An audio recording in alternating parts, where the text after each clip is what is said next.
What's up, everybody? Welcome back to X-Plane 11. My name is Micah. We are here in not St. Louis. I always get this confused. We're in Louisville in the UPS 767-300 Foxtrot, which means freight. We'll be flying some Christmas gifts down from Louisville to Tampa, Florida.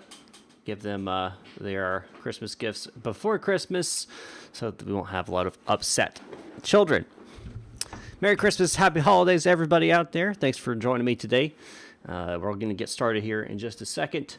A couple things just a note what I'm going to be using today. Obviously, I got my Honeycomb throttle Quadrant. I've got my Logitech radio panel, my Honeycomb Yoke, my CH Products pedals. I've got Active Sky running for my weather.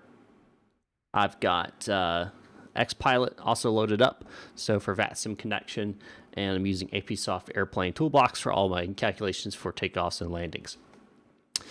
So with all that being said, also I'm using Streamlabs OBS for my software to stream to y'all. I'm also recording this. This will also be going live up onto Rumble right after we're done and it gets uploaded. All right, so let's get started. Let's jump into the aircraft and let's get going. So we're going to pull up our checklist that's already built into our iPad. I think that which corner allows me to make this bigger. There we go. I knew one of these could, so you can see a little better. Alrighty, so we're going to do amplified. All right, power up. So we're going to go overhead, which is this guy right here. Move this over here. And we're going to turn our battery on. So open that, bat on, standby power to auto. And we'll go ahead and close this back. Electrical power has been established. Bus tie switches should be in auto. AP generator on. We're not going to use AP generator. We're going to use external power today. That way we don't have to run the APU and use all our fuel up. All right. Left, we're going to go into nav. Center nav. And right nav as well. Yep, that's all good. Status display check. So basically what we're looking at now is our status and making sure that we're seeing what we should be seeing. And we are basically, I could go through it all. Logan Hall, hey, how you doing? Welcome aboard. Let's check, verify quantity of oxygen. Now, if I remember correctly, that's going to be, well, let me get, that's cabin information. I want to say it's going to be in this. The oxygen pressure 1749, and engine oil quantity as well. That all looks good. Checked and ready to go. Random Cactus, welcome aboard. All right, CDU pre-flight. So we're gonna. I did update my nav data before the stream this time, so we're good to go. All right, looking to check at our information. 767 Foxtrot CF 680 Charlie 2 Bravo 6 Foxtrot. Is that what I have? That is exactly what I have in my calculator, so I want to make sure that's correct and the same. ARIC data is current till December 30th, so we're inside of that. So go to position initial. And what we're going to do is we're going to grab our GPS position and throw it into our IRS positioning. Reference airport, we'll throw it in there just for the sake of ease. And we can see that we're really close to that, where we actually are. Because you understand the reference airport position is actually different than where your aircraft is, most likely, because it's taking the center of the airport versus, where you're on the airport. All right, so initial data. Identity page, verify model, position initial, get all that set. We're good there. Navigational data is set. So now we're going to go to our route page. Origin is Louisville, as we talked about, and we're going to Tampa. West Kilo Tango Papa Alpha. Flight number today, we are UPS, where's UPS? 947 heavy. Because we are heavy. And we're expecting to take off 3-5 left. Okay, so now we're going to bring up our Avi tab, which is going to have our actual flight plan here. And I'll go to second page. And here's your actual flight plan. This is all of it. So if we go to our next page, you'll notice it has via and it says direct, right? 2-5 left. We'll get that in a second. First, we're going to put in all of our different points we're going direct to. So OSIGN is right there. So I'll throw that in there. Swap 2Ps on that one. And to now we're getting onto a jetway, right? Jetway 898, Juliet 89er, which is jetway 89er. And that's going to be the VIA. And it's going to Atlanta. So we're actually flying over Atlanta on their VOR there. Luck.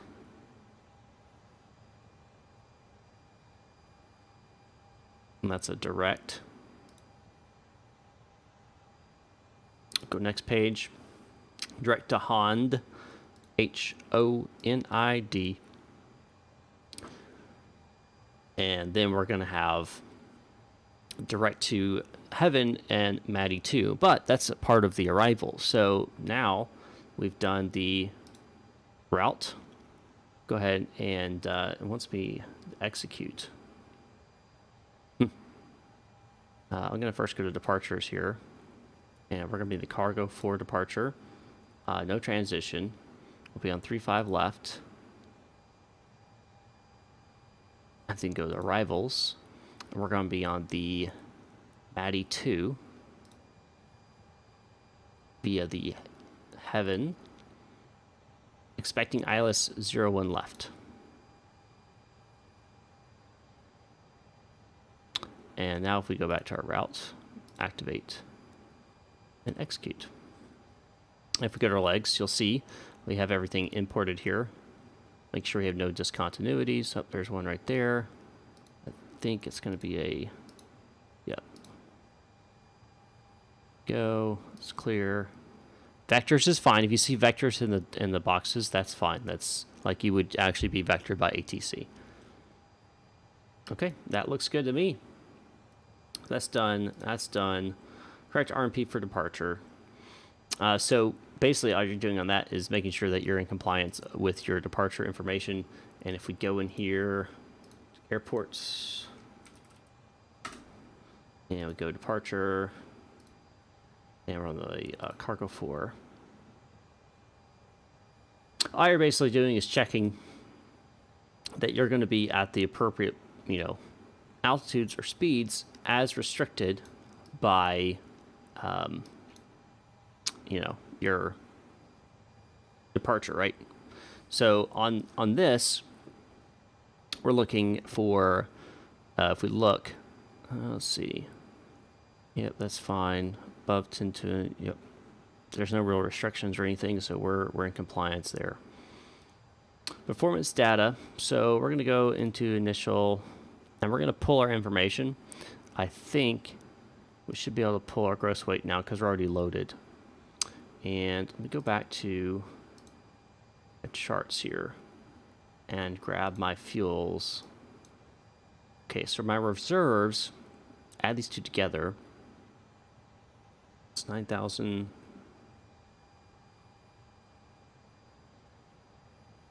So 10,200, so 10.2. Cruising is 310 today. Cost index is 158. You may think that is ridiculously high. Why is it 158? There's a difference between the A320, the 737, and the 757, 767. They use totally different cost index. They're way different. This is basically like cost index of 15.8-ish. I mean, that's not 100% correct, but you get what I'm saying. All right, so that's good. Takeoff. So here's where takeoff gets interesting. So flaps are going to be 5. And my thrust, Celsius, see, does it have me have any of that? It doesn't have any of that. CG, pull that. No position shift. It does have me have TO takeoff. That's fine. V1 is going to be 145. VR is 151. and V2 is 159. So again, I'm using this cool toolbox here that does all the calculations. If you guys want me to go over that at a different time, I can go over that, how all that works. Okay. All right, so that's done. Go back to index here. Performance actually will stay on this page right here as reference. Okay. So if that's done, fuel and CDUs. Fuel is sufficient for flight. Yes, it is. Takeoff view speeds have set. I was going to try to fly this flight with you in the EPS 747 on VATSIM, but I slept in. You know, that's fine, Logan. That's no big deal. But if you want to fly, you still want to fly. I mean, I'm going to be here for next, probably 20 minutes or so. So if you want to hop in and just quickly, jam things through, you can go for it. You're more than welcome to. All right, we're going to get rid of that for now. We'll go overhead. Look for yaw dampener switches. Those are going to go on. EEC switches in normal position. So these are your electric engine continuous. They're going to be normal already, so those should be fine. Does it say they're not? Oh, they're not automatic. Okay, interesting. How about now? Oops. There we go. Okay, hydraulic panel. Extra hydraulics. System pressure lights, check. Yeah, we're getting pressure lights all across the board. Left and right engine pump switches. So left engine primary on, right engine primary on. AP generator switch on. That is going to be this sucker right here, right? Electrical panel, yep. On. Utility bus switches on. Generator control switches left and right on. AP selector is now start. Emergency lights switch needs to go armed. 757 or 767. Honestly, I like both of them. If I do the 757, I like flying the 757-200. I find it a little bit easier to control. Passenger oxygen light on and checked. Oh gosh. Okay, here it is. On. Checked. Warning, do not push ram air turbine switch. This causes the deployment of the ram air turbine. Yep, I will not do that. Ram air turbine unlocked light. So that should be right here. Yep, it should be distinguished. Verify, correct. Engine start selector should be in the auto position. Left and right position light switches on. Wing light switches as needed, not needed, or in daylight. Left and right landing light switches should be off. They're in the off position. That's because that's on. Nose landing light switches off. Left and right window heat. That is going to be right here.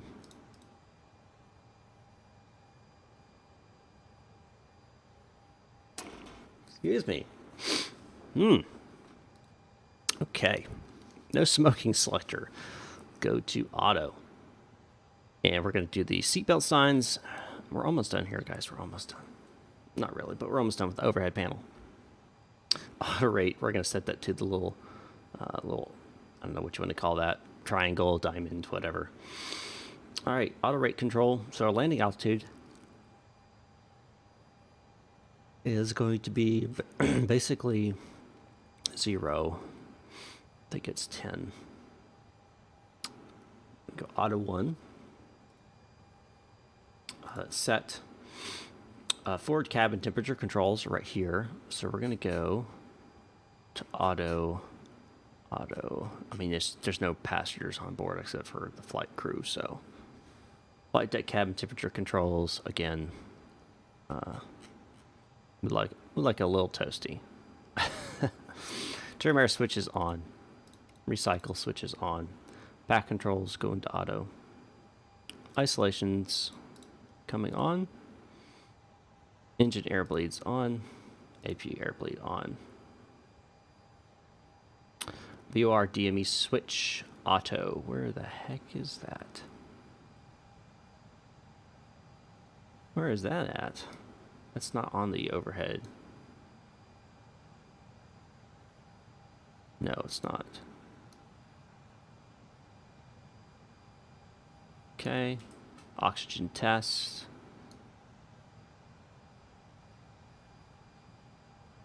Select the status display. Oxygen stated doors closed. Yep.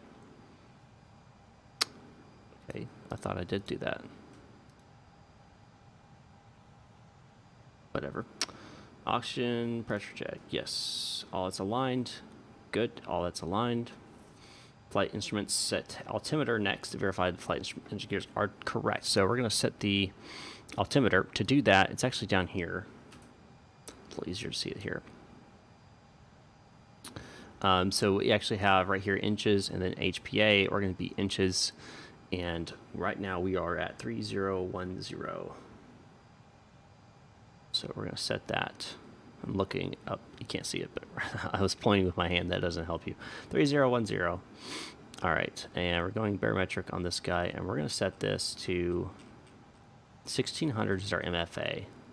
1600 feet. Okay. Okay. For only these are shown. TCAS expected RDMI flags. Verify the flight mode announced are correct. All throttle mode is blank. Verify the roll mode is TO. Pitch mode is TO. AFS status is FD. That's what we're seeing right here. It's all correct. TO, FD. All that's been done. Upper ECAS display check. Verify the primary indications shown. Existing conditions. Verify no exceedance is shown. Nope, no exceedance is shown. Good there. Secondary engine indicators. Also good. So we're good there. Oh, you want me to select the... Sorry. Reset.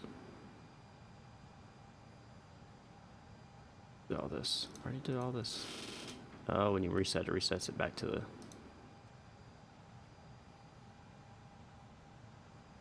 Okay. No exceedance is shown. Verify. Status display. Computer selector should be auto. If we look here. Auto. Minimum set. I already did that by going in and setting that. HSI selector, check status of the selector. We are on... Hold on, let me get some more lights here. We are, should be in, range is what? 20? No, it's in 40. Let's change that. Yeah, I want it in 20. Speed reference is set. VHF communications panel, that's going to be this sucker over here. 122.8 is what we are going to be broadcasting on. That is the Unicom for our VATSIM. One thing we want to do, though, is pull this guy up. That allows us to actually speak on there on VHF1. ADF checked engine fire panel. Verify engine 1 and 2 discharge. Lights are extinguished. And this, these two are, there's nothing indicating we have a fire or that it's discharging. Fire switches, left to right switches are extinguished. Transponder panel, we're going to stay in 2000. That's default for VATSIM. You leave that until you get assigned one. ILS panels check. Nothing's on there. It's good. Cargo fire arm switches, good. APU fire switch is in. Route right VHF communications panel is checked and ready to go. All right. Not controlling. We're not going to worry about that. And let's see if there's anything we need to do. It's... yes, auto brakes. That is important. It is RTO. Flat levers checked and all that is good. Switch, traffic switch is not on. And I thought it was ever going to be over here. Been a little while since I've flown this guy. Map's fine. Weather, waypoint, airport, nav aid. Decide traffic switch. Where the heck is that guy? Not over here. Go center.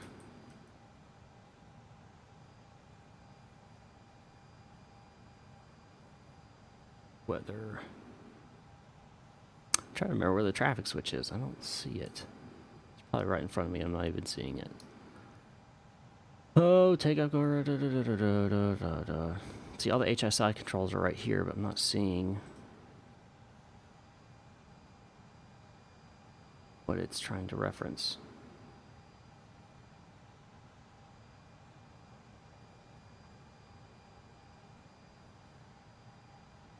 Weather, terrain, AVAR, map, range, FPV, and meters. That's the info. So I'm not seeing where it's running traffic. Oh well, we'll survive. Okay, flight door is locked. We're gonna go ahead and go airplane here. Close up our doors. Ground. We're gonna go ahead and get chocks and stairs away. Loader unit, ACU is gone. Fuel truck can go away. And I think we're on. Yeah, we're on APU now, so GPU can go away as well. Move all. All right, where was the checklist at? Checklist. All right, that's good. ISO bugs are set. Yep. Mock selector is set. ARM LNAV as needed. Go to ARM LNAV. We're gonna go and set the heading here though. 349. Altitude is 5,000. All that's done. Right electric pump. It's overhead panel. Excuse me. Auto.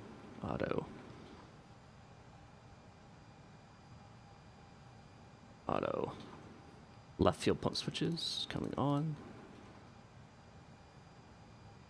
Perfect. Ran anti-collision lights on. Recall switch.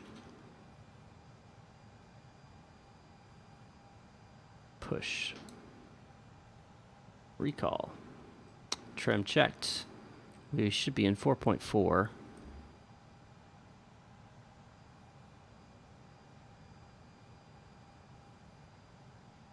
Just not changing the trim. Where's my trim wheel? That's not what I was going for.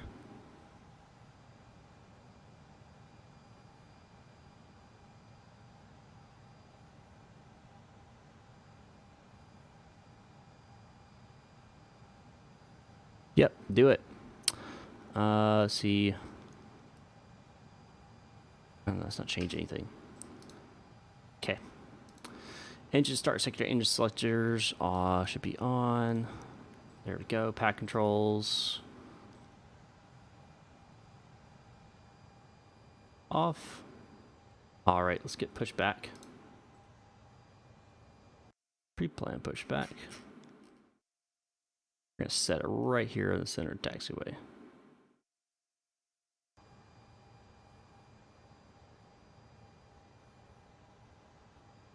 I will wait for them to come pick us up and push us back.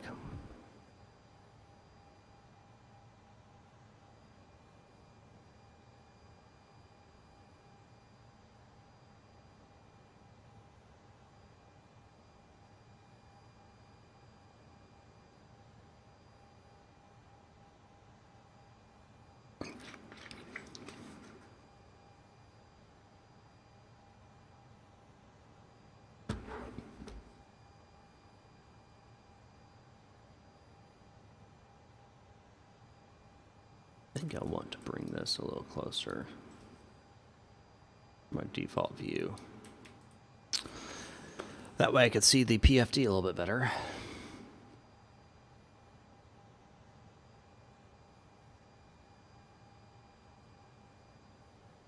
Go ahead, connect.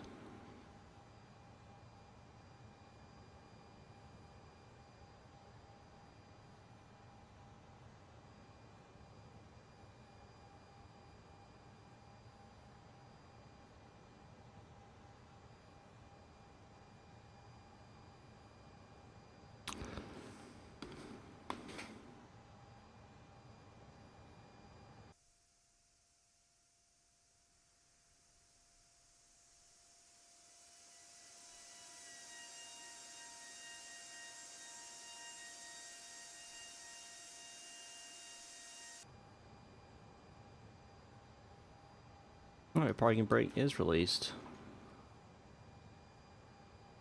Alright, left's going to the ground. Wait for N2 to rise 15.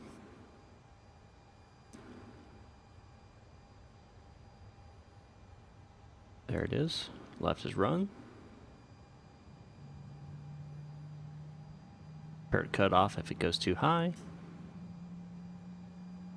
Nope, looks like it's going to be good.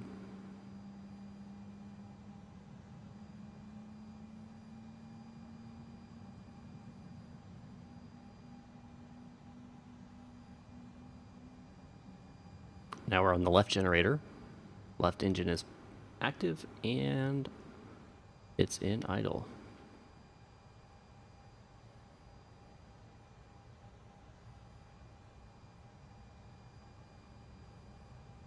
Whatever, it is in idle.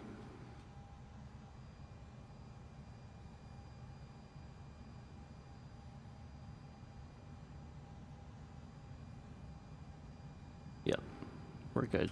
Okay. And number 2, the right engine.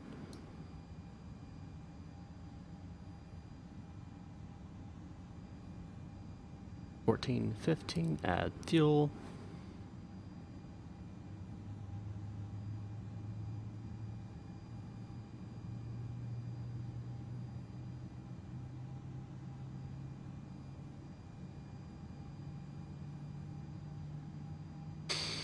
Alrighty, ladies and gentlemen.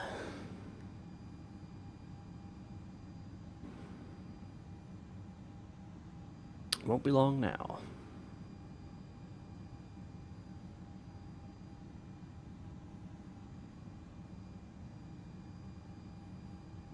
I want to go ahead and bring up my heavy tab.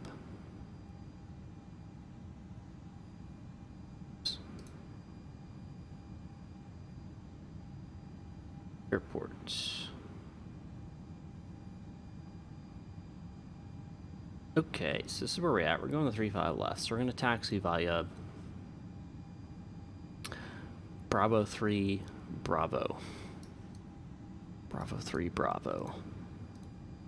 Braking brake is set. Alright. APU selector off. Engine anti-ice switches, check.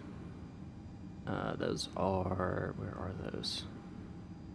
Right here, deilluminated, check, complete. Pack control switch, auto. Disconnect hand signals, please. Isolation. Actually, I guess center stays on.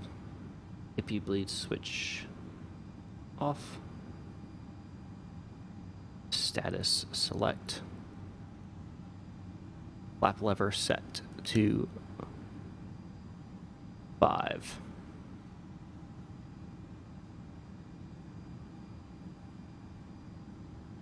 You do appreciate it. Have a good day. All right. Waiting for flaps to indicate 5. Transponder check. We're going to go to altitude reporting mode. Yep, APU gen's off. 5 is set. Check. Taxi light switches. Get this over here. On. Next. Alright, next is before takeoff. Pin is removed. His hand signal's on the right. We're ready to go. Alright, let's go ahead and make the call here. Louisville traffic, UPS 947 heavy, taxiing to 35 left via Bravo 3 Bravo.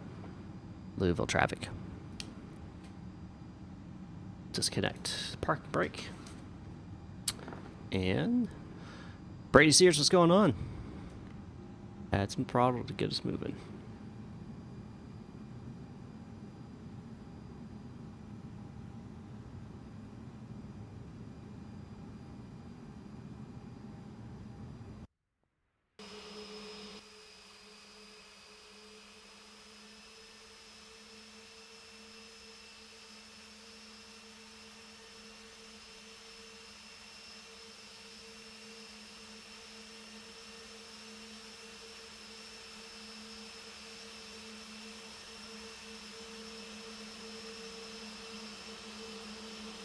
Yep, you got the modern avionics version.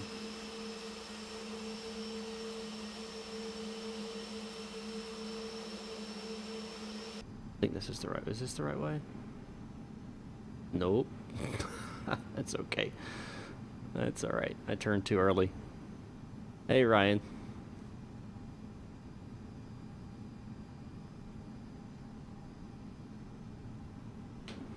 Yeah, I turned too early there, but that's okay. I can turn right up here.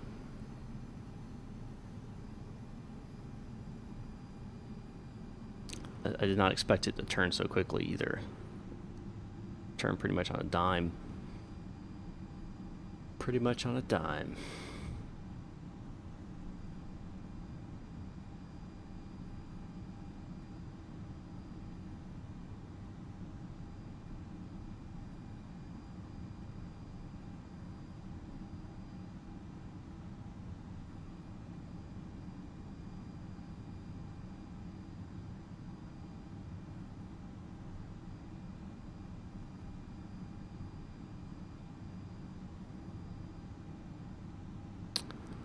So I agree. The the default sounds are trash. I agree 100%. I do not have the FT-Sim sounds, so I used to be subscribed to him. You know, I can't remember. It's like $5 a month or something like that. You get access to all of his stuff. But recent financial changes in my life have made me had to discontinue that. So, yeah. So unfortunately, I'm stuck with the default, and no money to upgrade that. It is what it is. Be aight.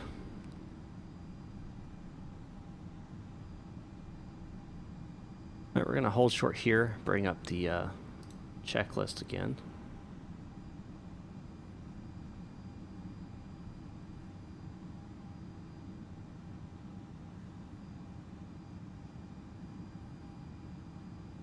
Alright, engage the parking brake real fast. Alright, taxi light switches. These are taxi light switches off. That's interesting. White anti-collision lights on. Transponder TARA all the way to the right. Wing landing light switches on.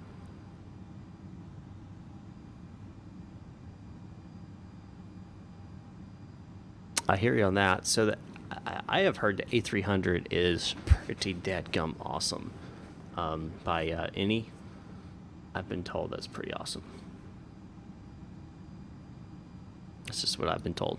All right, let's see, weather, that's set. Let's go ahead and set, turn it on, just in case we do have some weather. And we'll be departing cargo for departure. Let's see what's gonna be my first waypoint, though. It's going to be row. RNAV row. Okay, let's go ahead and make the call. Louisville traffic. UPS 947 heavy, departing runway 35 left. RNAV row on the cargo for departure. Louisville traffic. Good morning, Max Bloom. How you doing? All right. Add a little bit of throttle. Get us onto the runway.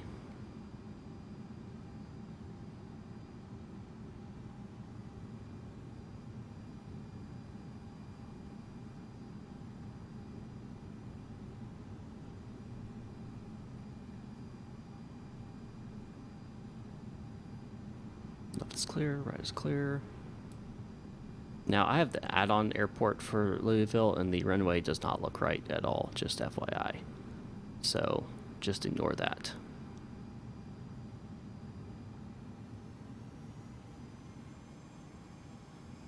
It's like there's no concrete here.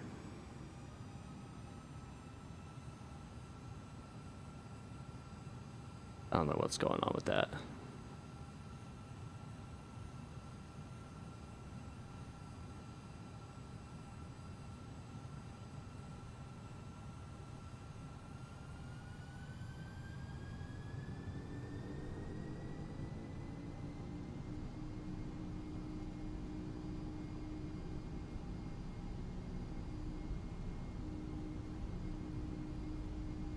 60 knots.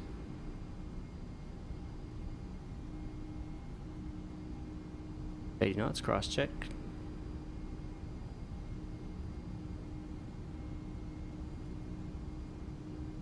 $120.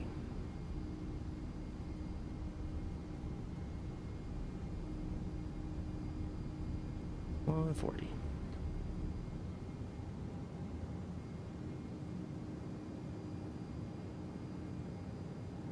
And positive rate, gear coming up.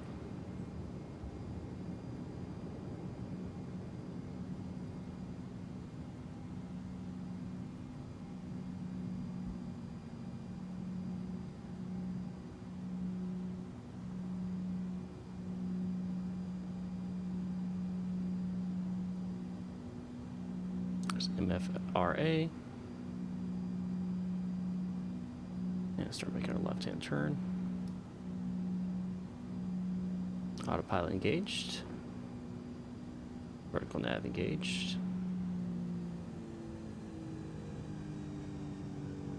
And increase to 31.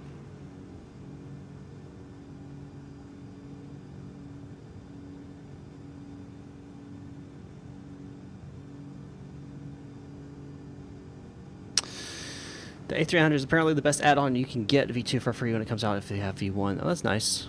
I didn't even know I was subbed to you for a while already. First time popping in, I think.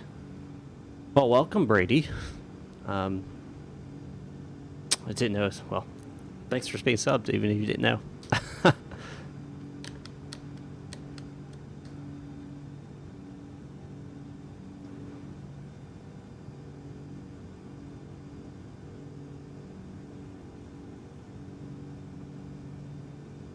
I appreciate it. One thing I will say is, you know, YouTube's a little weird. So subbed means basically if you go to your home page and you hit subscriptions, you're going to see all the people that you're subbed to, all the videos they posted recently. If you don't hit the bell notification icon down below this video or in any of my videos, you won't get actually notified when I actually go live. It's, you know, about 4 years ago they made this change. You know, it used to be when you sub to someone, you get a notification, hey, so-and-so's just posted a video or so-and-so's just gone live. Now you have to sub and hit the bell notification icon and select that you'll receive notifications.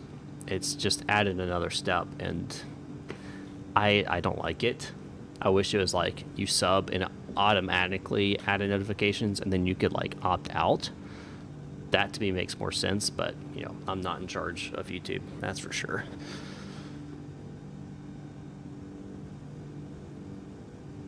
And Louisville traffic, UPS 947 heavy, departing the area to the south. Last call, Louisville traffic.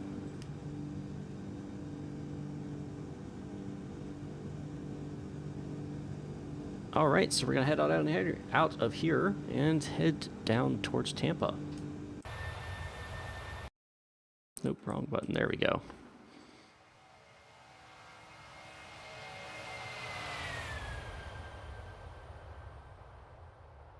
Delivery Christmas gifts. That's what we're doing.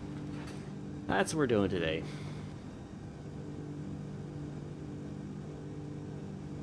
Honestly, I usually don't do cargo ops. I normally don't, but I felt like today I should. The Christmas coming up. A lot of cargo's being flown all over the place. That's for sure.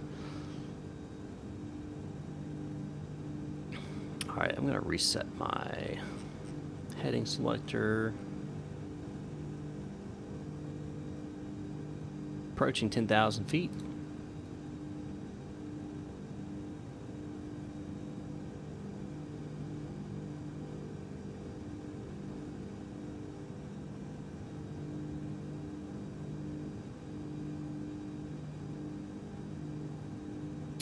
Alrighty, bring up my checklist.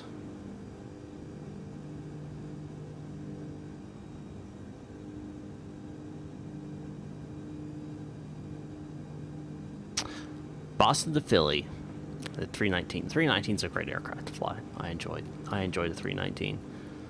Want to go up here and tell people that they can. Feel free to move about the cabin.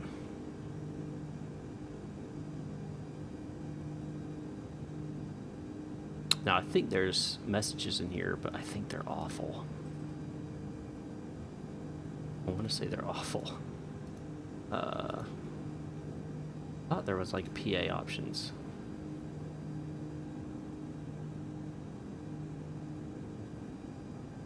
Thought there was PA options. Did they get rid of that? I'm not seeing that as an option anymore. That's sad. It was pretty awful though. It was like, please try to dart deep out.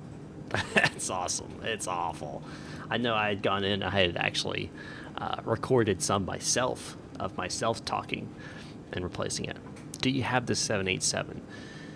Yes. Do I fly it? No, I do not fly it. It's too buggy. Doesn't feel right. Doesn't fly right. One for the PAX models. I guess that makes sense, doesn't it? I guess that makes sense. There's no reason for me to turn off the passenger seatbelt sign. Because, you know, there's no passengers. Technically, I think there's 4 people on board, is what I selected. So you have me, first officer, and then 2 relief crew or people who are just riding with us to get to Tampa for whatever reason, you know, relocation or whatever.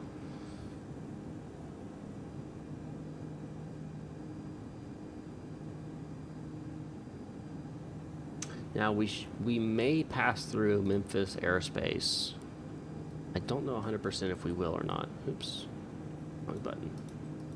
Wrong button.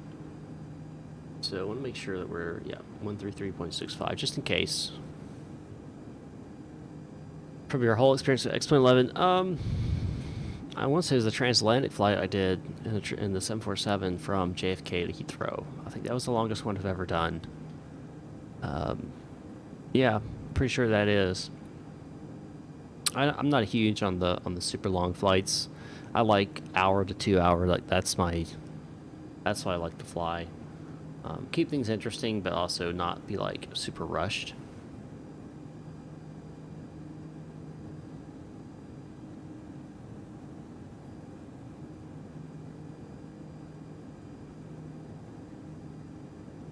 Yeah, I did that. That was my... Was it my 5,000? I think it's my 5,000 subscriber stream or something, somewhere around there. It was...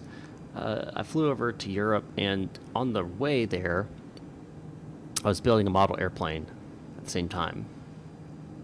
So I wasn't like actively, you know, constantly flying the thing. I was just like, it was flying on autopilot, right? And I was building a model airplane at the same time. So, and I think we did some giveaways as well, and it was a lot of different stuff was going on. We're about to pass 18,000 feet. So we're gonna change this. We're gonna change this to standard. There we go. Which I still haven't finished that model airplane. I've got to do all the painting and stuff. I haven't done it.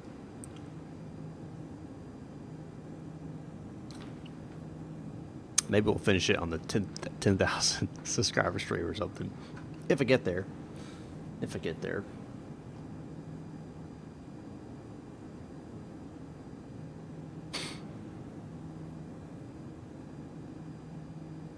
Let's see, I think Avitab has a map option.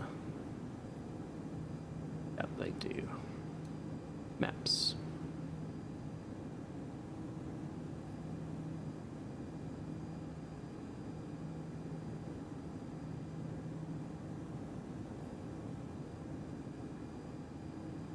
I appreciate that, man. So we're going over Nashville. So I think we will go into Memphis airspace. I think Memphis, no. Does Memphis control Nashville? Or does Atlanta? I think Memphis controls Nashville. Let me see.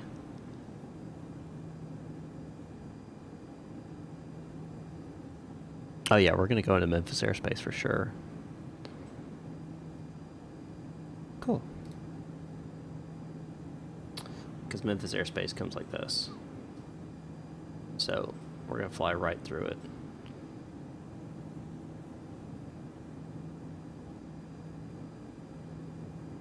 We'll go ahead and switch over.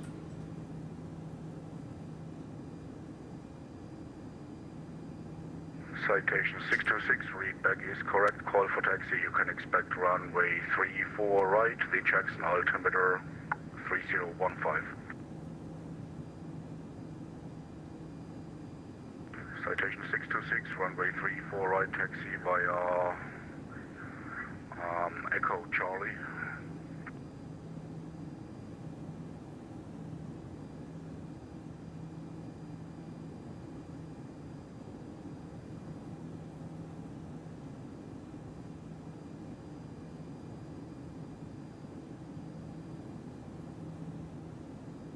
So our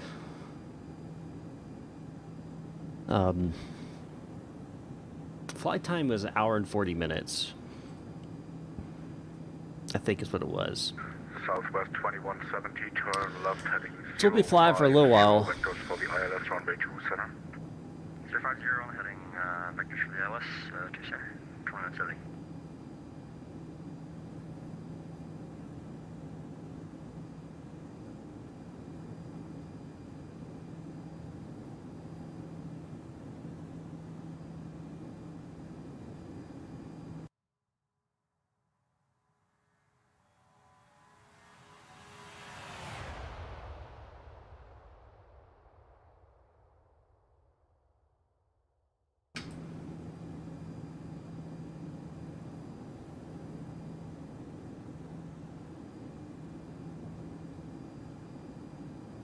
And for Alpha Tango, check your altitude. I see you at 10,000 at this moment. Maintain VFR at below 9,500.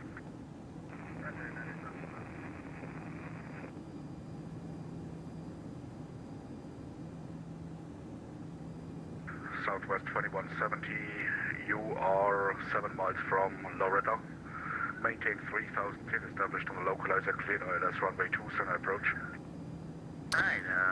Raqqa, yeah, auto gates. Cleared ILS 2 center approach. Honestly, I don't even have that. I have SAM installed. I prefer SAM. SAM's free as well. But only on SAM, you know, obviously only on SAM airports. Unless you buy SAM Worldwide Gateways, Citation 626. then it's all airports. And that's what I have. I've had it for a while, so I think it's $10 or something like that. $20 maybe, but yeah, AutoGates, it should be as simple as downloading it, extracting the folder, and putting it into the plugins folder. Oh, and Citation 626, check your transponders, squawk 1516.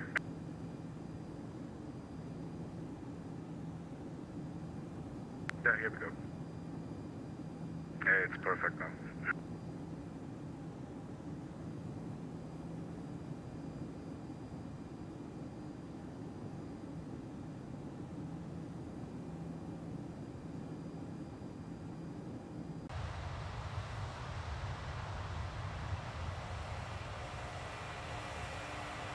Now this livery isn't your default UPS that comes with the 767. There's a this is an add-on one that I downloaded. I don't remember who it's by. I could find out. Oh, give credit where credit's due. Let me see. History. Citation 626, wind 360 at 10. Fly runway heading after departure. Runway 34 right to clear for takeoff.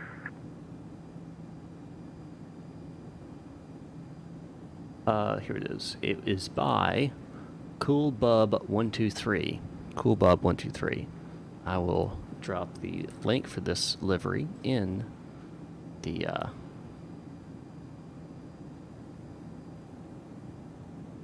chat here. Let me get to the chat here. Da, da, da, da, da.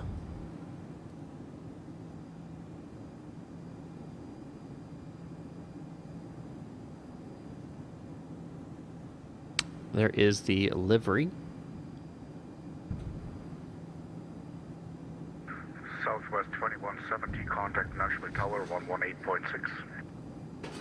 Alright, 18.6 over to Nashville Tower. Thanks so much.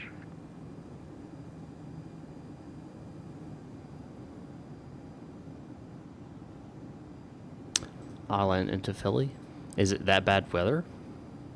Does Philly have bad weather right now? Let's see what this says. Citation 626, radar contact 900. This is partly cloudy. Climb and maintain 1000, direct side. I'm showing partly cloudy. 32 degrees Fahrenheit dew point. 45 degrees Fahrenheit is temperature. Visibility 10 statute miles. 320 11 knots. Visibility 1. That's not what I'm showing.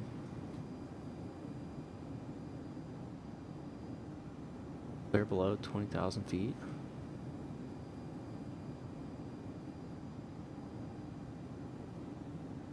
Are you using like you're using real world data right now, or using something else? Let me pull. I'll actually pull the real. I'll pull the real information.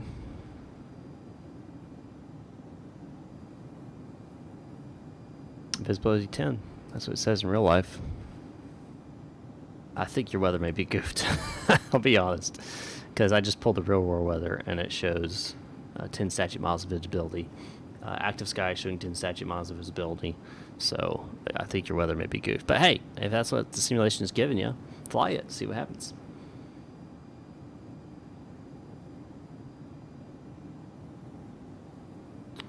See what happens.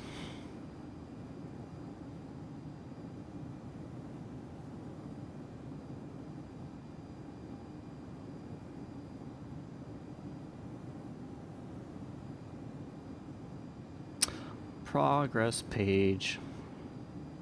Alright, so this is showing 1810 Zulu.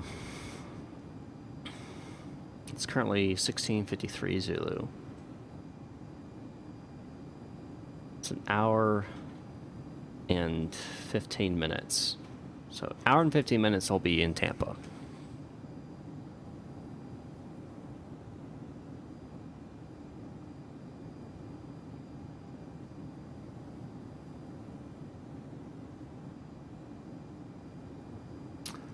Want to see. November 1 to Quebec, Memphis altimeter 3018. I'm actually skirting the November Memphis 804 airspace. Alpha Tango, Nashville altimeter, That's Memphis pretty great. altimeter Look at this. 3018. Look at this. That's me. I made a turn here. I'm just like, I'm just gonna stay on the outside. Oh, that's pretty good. Memphis Center, good day, American 510, flying heading 20 at altitude 40. American 510, Memphis Center, radar contact 3600, climb and maintain flight level 340, turn left heading 270. Climb and maintain 340, turn left 270, American 510.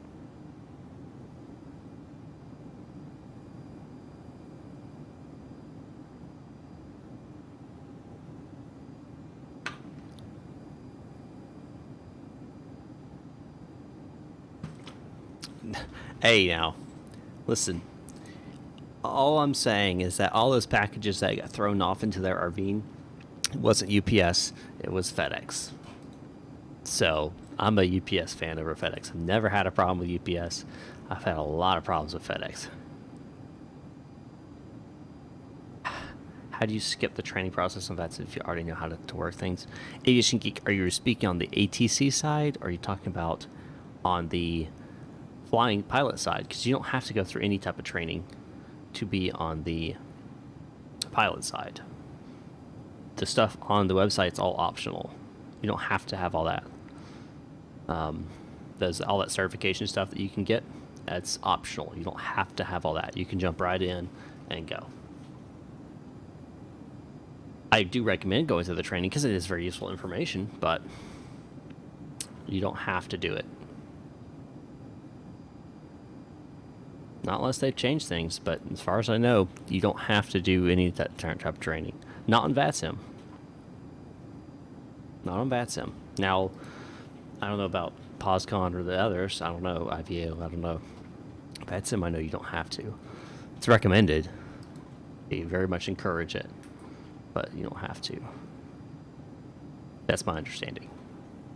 Because I never had to.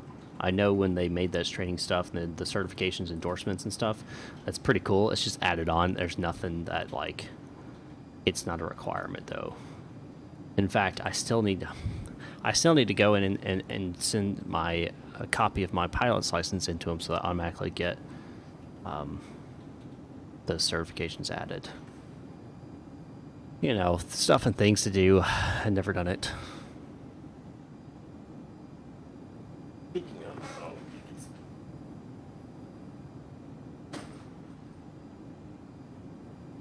It's not long ago, I passed 100 hours. United 1976, you are leaving my airspace to the northeast. Indy Center is offline. Radar services terminated. Switch to Honeycomb. Enjoy the rest of your flight. So long.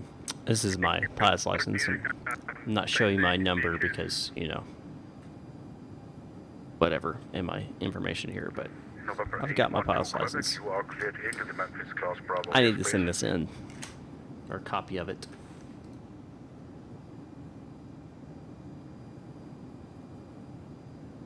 Let's see if I can do that now, actually.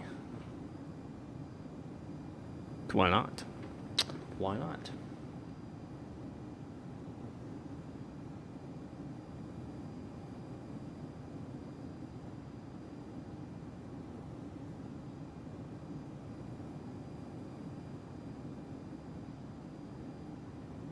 Pilot on X-Plane Interlife. Yeah, I'm a private pilot working on my instrument rating right now. Let's see.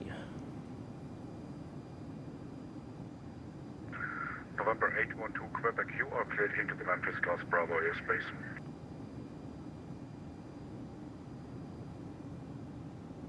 Pilots. Center.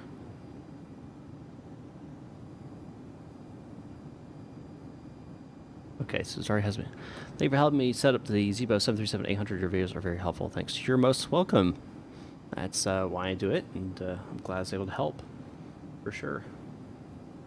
Alright, so is it pilot training? Did I do it?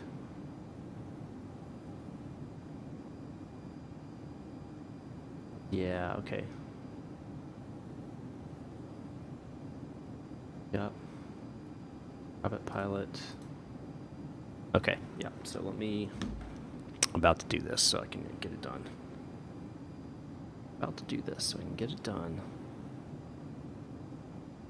And, wrong one, that one, upload, copy a picture.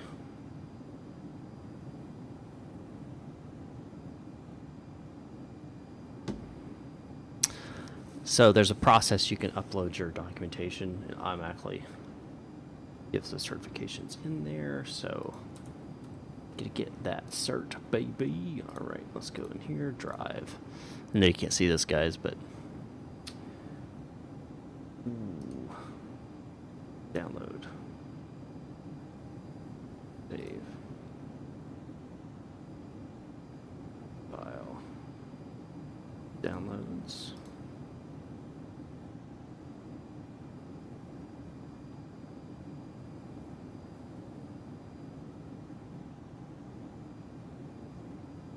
Alright, so that's uploaded. It says it can take up to a week for it to do it, but so I'll show you what this looks like. So whenever you sign up for VATSIM, you're going to see inside the dashboard once you log in and you go to your pilot, the Pilot Resource Center on the VATSIM website. This is what you're going to see. Now, if you go down to pilot training, you're going to see all of your information, right? So this is all stuff that you can do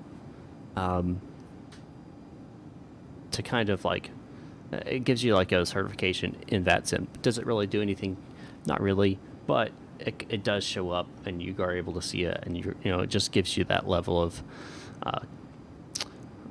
not currency, but a level of proficiency. So right now it says I'm a new member, and next rating is PPL, and I'm in progress to get that. I just did this, begin license transfer process. You can upload real licenses. So like if you're a commercial pilot, instrument rated, private pilot, ATP, whatever, you can upload that. Start your training, you say ATO roster. And here's all the different types of stuff that you can go through, right? November to help you get 812 there. Quebec, enter the left base runway 36. You have VATSIM basics, this is all different types of stuff, aviation knowledge. I mean, this is full of great information, right? IFR Communications USA, all this is here, VFR, all, I mean, everything. VATSIM Masterclass. I don't think there's any, yeah, there's none of those yet. New member orientation courses, I'm going to take those. ATO roster, these are virtual airlines. They have exams, so this is how you actually get those things right. So whenever you do your pilot training and you say you go through, you know, this, let's say instrument rating, right? So we go view, it's going to take you this information, right? So this is all different types of information that you would have to go through, right, in order to have knowledge or whatever. These are different skills, right, that you have to quote unquote pass if you're actually doing that. Are you serious? I can do it, no problem. Examiner evaluation form. This is for an examiner. Basically looks at this and goes, okay, did they qualify and all this information. So it's just things that you can do, but you don't have to do it.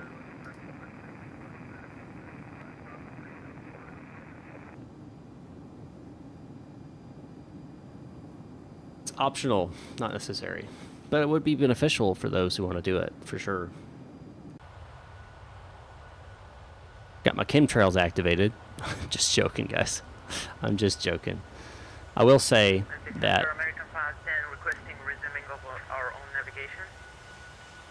I wish that was not gray. 5 can proceed direct to Little Rock. Proceed direct to Little Rock, American 510.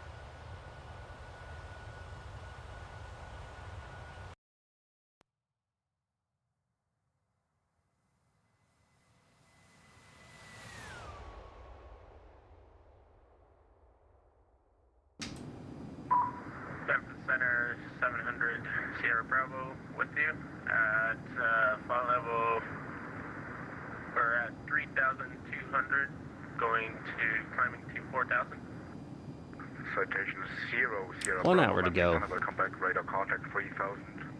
Direct Merrill, climb and maintain flight level 430. Climb and maintain flight level 430 and direct via the BR.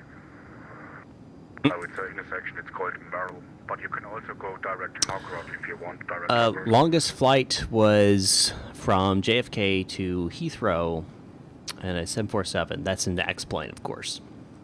Real life, what is my longest flight? Hold on, I gotta think about this. You know what? 1 second. We'll go direct Merle, November 700 Sierra Bravo. Thank you. Direct Merrill, perfect.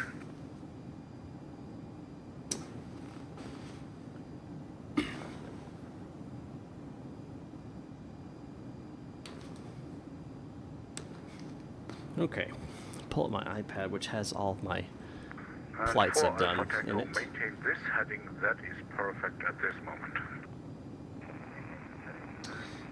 Basically what I'm gonna do is I have my logbook, but this is easier. I have a digital logbook through ForeFlight. Very useful if you ever get into piloting. Definitely get ForeFlight. It's 100% worth it. Or Garmin Pilot's also a good one. But having an EFB / virtual logbook is super helpful. All right. So all entries, I'm going to filter. Let's see. Citation 626, the Olive Branch, altimeter 3017. 3017. I'm trying to figure out how to. 1.8. I know I've done some 2-hour flights in here. Yeah, that was a training flight, 2.5 hours. 2.1, 2.5, 2.3, 2.5. I think so. 2.5 is the longest ones I've ever done, and those were basically training flights where you'd go point A to point B, then point back to point C, kind of deal. Yeah, so this one was. I left Alexander City, went to Selkirk, and then back to Alexander City. There's also, I think, if I look, I bet you my check ride was. Actually, my check ride, I think it was 1.7. Yeah, it was only 1.7. So the longest I've ever flown was 2.5 hours in actual flying. That doesn't mean that. That's, 2.5 one direction. That's just 2.5 total, right? So, now that's going to change. That's definitely going to change as time comes on.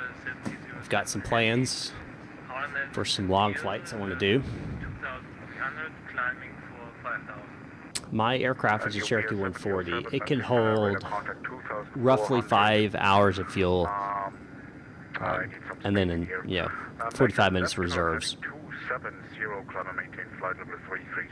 So I probably would fly 4.5 hours max and stop for an hour or so, kind of refresh, refuel myself and the aircraft, use restrooms, all that kind of stuff, then continue on if I was going to do like a super long flight.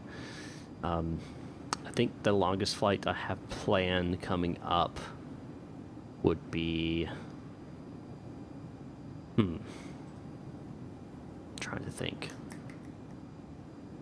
Well, I guess it's a 3-hour flight. It's the longest one I have planned, kind of planned. I don't have a date for it yet. You will have traffic at 1000 descending opposite direction, about 15 miles. Not a factor. That's why I gave you these 270 heading. No worries. I will bring you back on course in a few. No problem at all.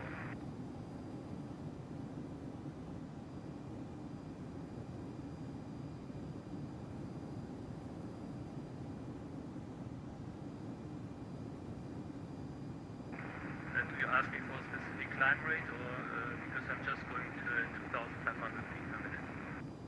That's perfect. Make it V enough, but heading 270. Let's see if we can find that traffic. The thing that wanted me to do the traffic, I couldn't find the button. Now I've got plenty of time, so let's see if I can find that traffic button on the HSI. So this is the HSI. That's not. I hate using that word because it's not really an HSI. It's MFD, but when this wasn't a digital display, it was an HSI. Anyway, so they call this the HSI. That's fine, whatever. So on here, PFD ND. So navigational display.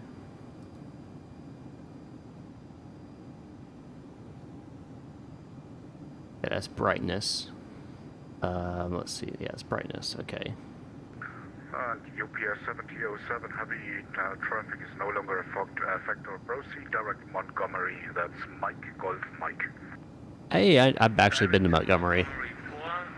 In real life, I've flown there. There's VOR on the field. Well, actually, it's not on the field. It's a little bit south.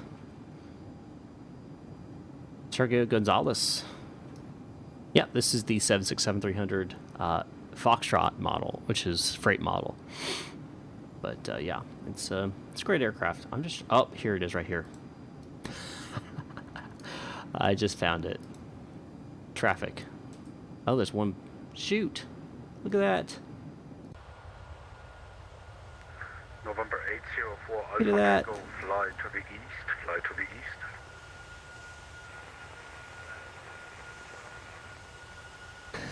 I turned it on just in time to see traffic. That's pretty cool. He's climbing too. A good thing that 2,500 feet separation is totally within limits. 1,000 feet is actually allowed, so we were fine. But he was definitely climbing. If I had been a little bit delayed, could have run into him. Could have run into him, or he got off the ground a little earlier. It can happen. November 2 Quebec, November 812 Quebec, contact Memphis Tower 119.7.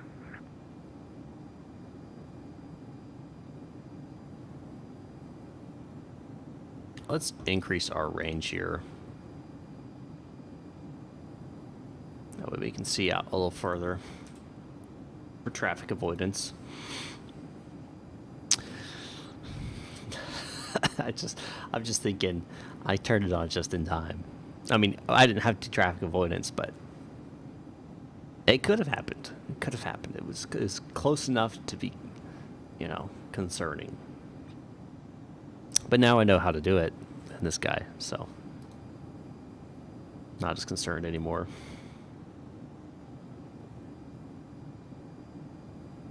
Okay. So I'm going to switch back over to Unicom. We're not going to have anybody talking. But, you know, we have a new display. Yeah, this is the digital display version of the 767. I bought this is a year ago. I bought the display upgrade. I think it was like $20. Gives you the, you know, larger displays for PFD, ND, on both the 767 and the 757. So I think it's worth it. I prefer this for airliners. Now, my aircraft that I own, my little Cherokee 140, it's all round, you know, traditional gauges. And it's fun to fly. It's 100% fun to fly. So glad I own it. Would it be nice to have like a G1000 suite? Sure, it would be. But I'm not going to drop 30 grand, you know, or 20 grand, depending on the version you get on something like that. It's just not going to happen. It's not worth it, my personal opinion. But that's my personal opinion. Let's see if I can find a picture of my aircraft for you guys.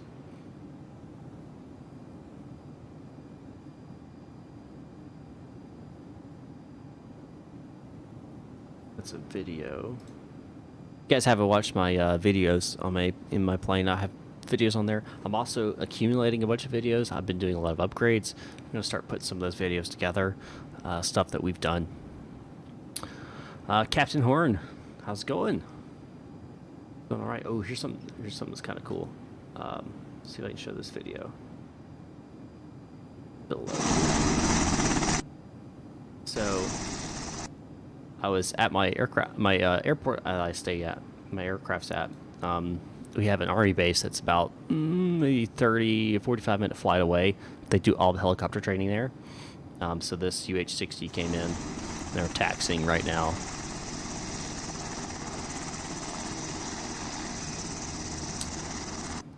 Yeah, kind of cool.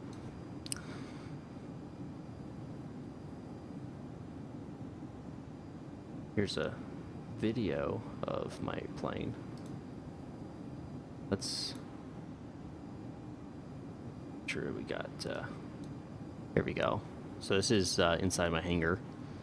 I need to fix my flag, but this is Rosie, my Cherokee 140. I try to keep my hangar nice and clean.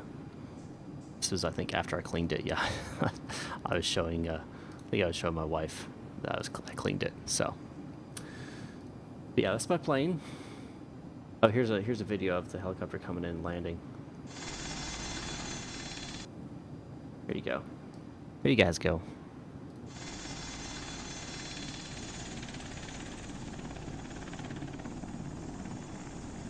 It's not the first or the last time I've seen those. I mean, I've seen they come in quite frequently now. So So they come in quite frequently. Almost every time I'm out there, I've seen one. So anyway, let's see if I can find. So my uncle's a photographer, and he took this picture.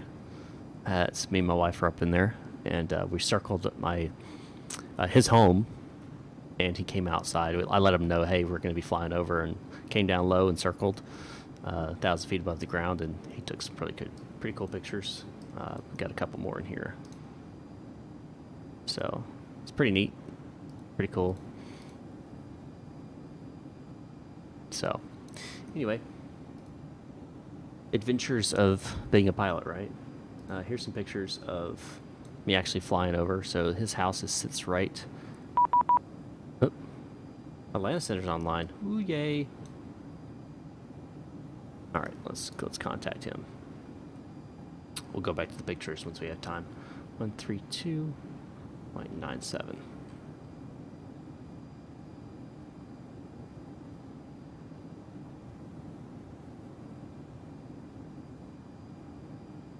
Flight Center, good day. Delta 9 Mike Alpha, flight level 350. Delta 9 Mike Alpha, Atlanta Center. Hello, squawk 2025. 2025, 9 Mike Alpha. Atlanta Center, UPS 947 Heavy, flight level 310. UPS 947, Atlanta Center. Hello, squawk 2073. 2073 for you, UPS 947 Heavy. Delta 9 Mike Alpha, your radar contact 35 miles south of the Spartanburg VOR. Hello. 2073, is that what's good? Atlanta Center, Delta 2150 on the ground. That's Atlanta. I have parked in Tampa with Victor. That was right, 2073, right? Atlanta Center, hello, and expect a PDC.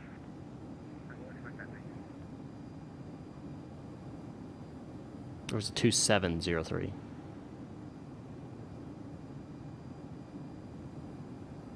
I wasn't listening. Atlanta Center's UPS 947 Heavy. Could you repeat the squawk one more time, please? UPS 947, it's 2073, 2073. All right, squawk at 2073, UPS 947 Heavy. So I did have the right one. And UPS 947, your radar contact overhead the Atlanta VOR. Welcome aboard. Alrighty, perfect. All right, back to what I was doing here. Pictures. See. Yeah, here's one right here. So that's my uncle's house right there. It's right there. Nice little field. It's a pretty area. Oops. We'll find some more photos of the plane adventures. What I need to do is I need to take all these and put them in an album. That's what I need to do.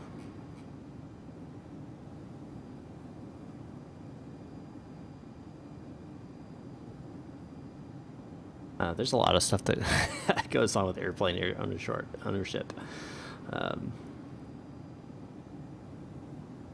That was in the 92. I want to say, what was this? August 23rd? Okay. Nope. I'm going to find a picture of when I bought the thing. It'll be in May. Delta 9 American Alpha, yeah, no problem. Let me know when you're back. Copy that. So one of the things I did was replaced the the dash on, what do you call it? Oh gosh, the panel cover. I replaced it with this guy. This is handmade. I actually made it. Fake carbon fiber. It's not actual carbon fiber because expensive.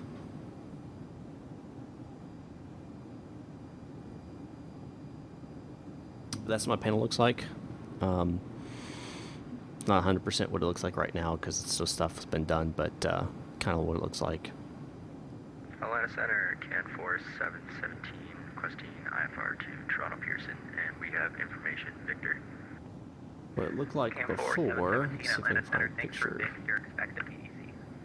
Unless you're not capable of PDCs. Okay, so this is what it looked like before. I was not happy with this. This stuff was all kind of bent and broken, and it was all kind of bad and old. So this has all been replaced with that carbon fiber stuff I did. Trying to find picture. Yeah, one of the things that we did first off was we cleaned the thing. That took a lot of work.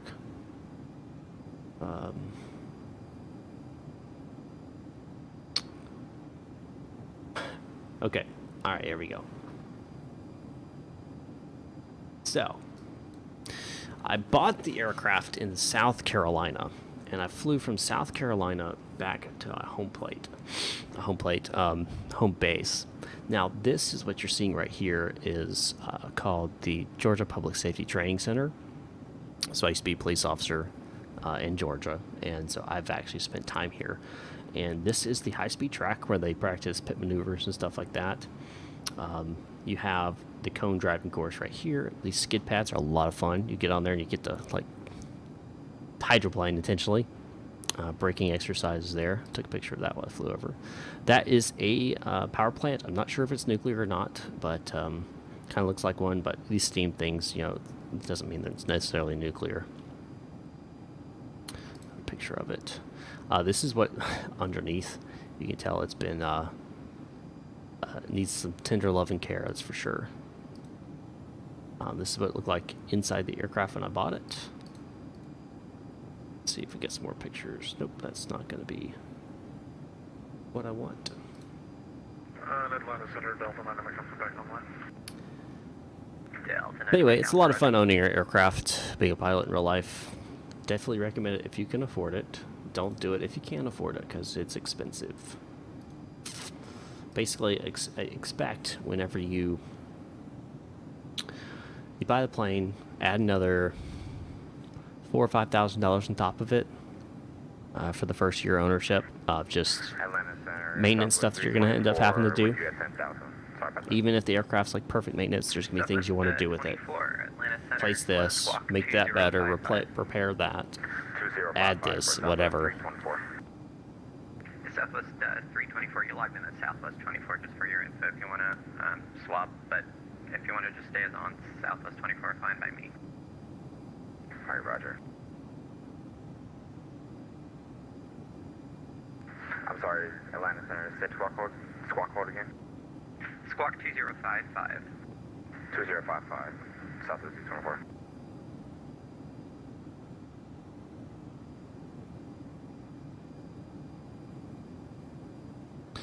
All right. Let's see the product. Oh, we got another plane up ahead. Atlanta Center, good morning. Citrus 328 information. Victor, ramp 3 for taxi. We are Citrus 328. 45 minutes out. Center, hello, runway 27 right. Taxi via Lima, Juliet, Mike, Lima, Charlie. Lima, Juliet, Mike, Lima, Charlie, over to 27 right. Citrus 328. Southwest 24, radar contact 25 miles to the west of the Atlanta VOR. Climb and maintain flight level 360. Let's see where we are. Wait, I'm sorry, setting in for Southwest. I know where we are, but so you guys can see it on the map side of radar things. contact 25 miles west of Atlanta, and climb and maintain flight level 360. 2,000 miles west of Atlanta, climb and maintain. So we're in between Columbus and Macon. That's where we are right now. So flying over Albany, Tallahassee. I wonder if we're going to be over the water or if they're going to vector us over the land. Not going to crash the plane, Jason. And if you don't stop spanning, you will be banned, sir.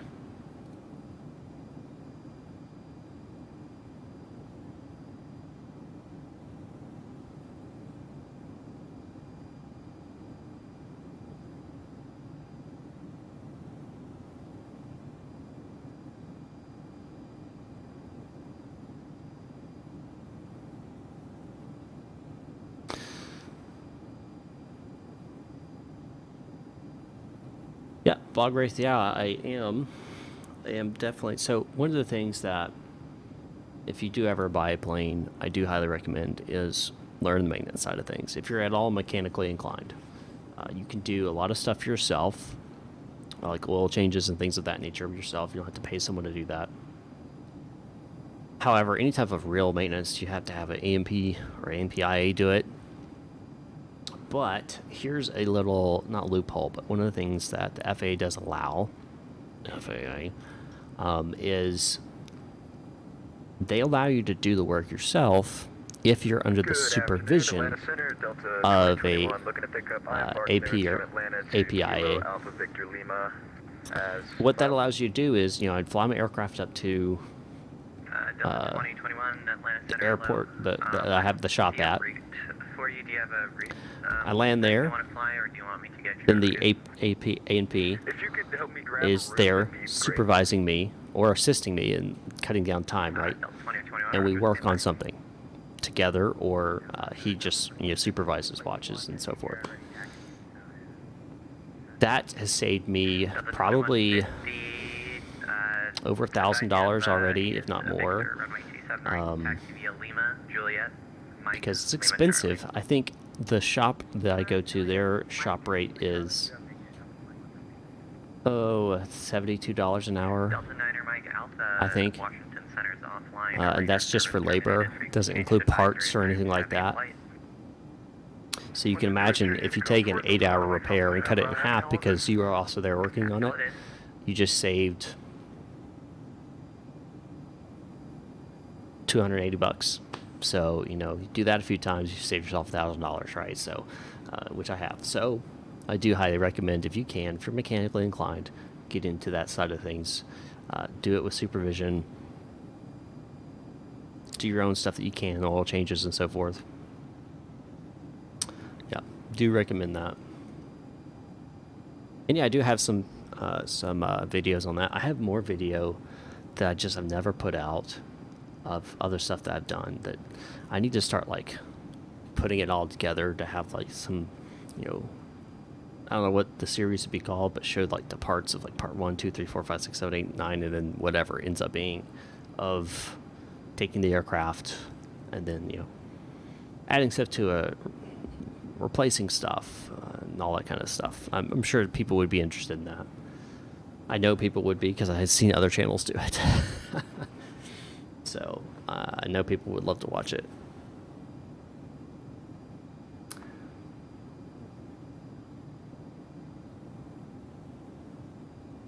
Just time to put it together, right?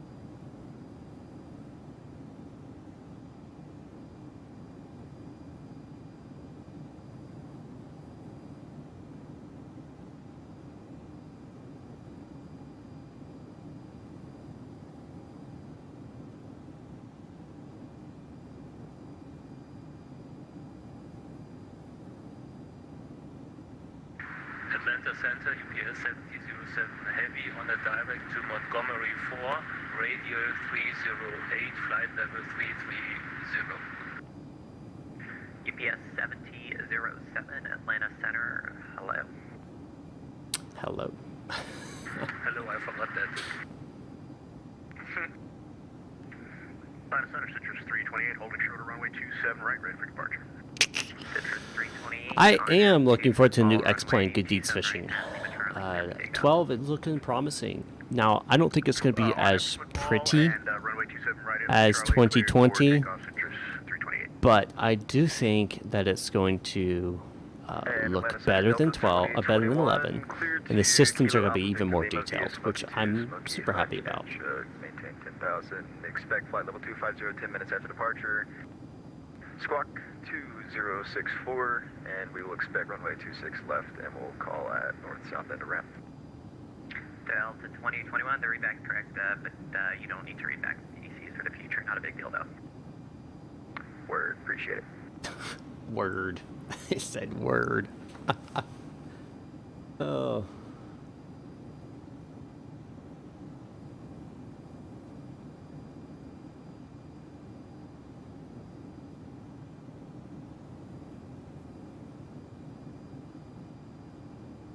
Okay, let's see here.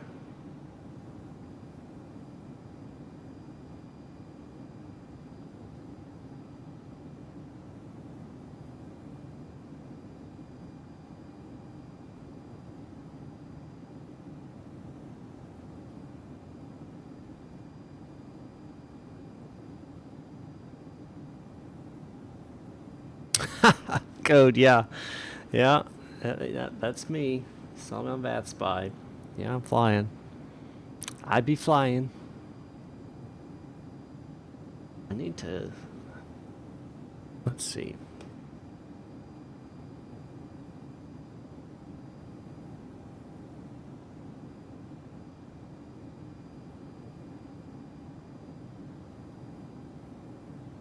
Okay. Delta 2150, RNF to football, runway 279 at Lima Charlie, clear for takeoff.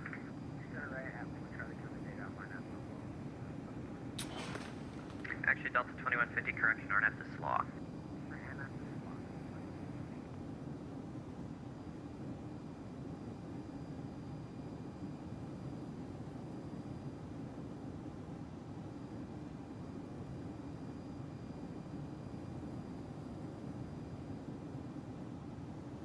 What's our ETA now?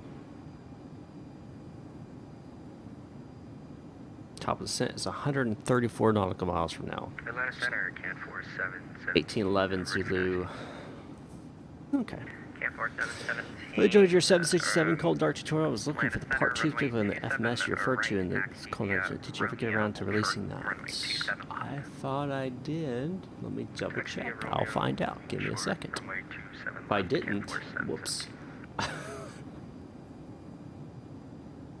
Atlanta Center, Southwest 224. I keep it as Southwest 24 if you want to. Does that sound true?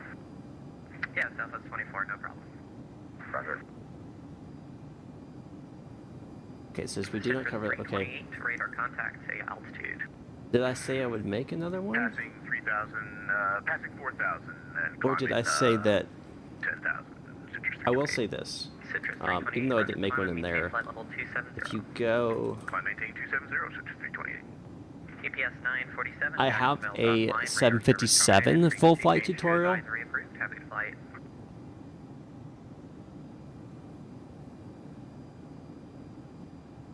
EPS 947, radar service terminated. That's me. Frequency I change thought so. advisory approved. Frequency change approved. Appreciate it. Have a good evening and Merry Christmas. Merry Christmas. So you can go and search 757 full flight tutorial. It's the same FMS, so you can take that and just transfer it over.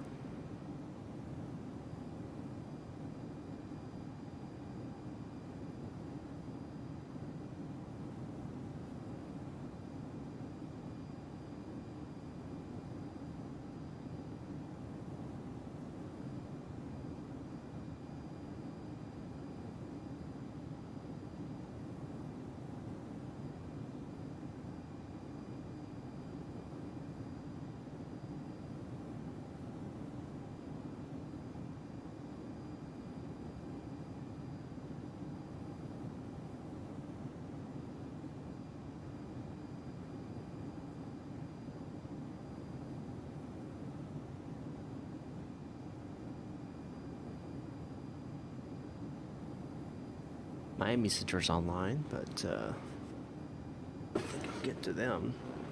So one thing I do need to do now is start looking at my arrival information.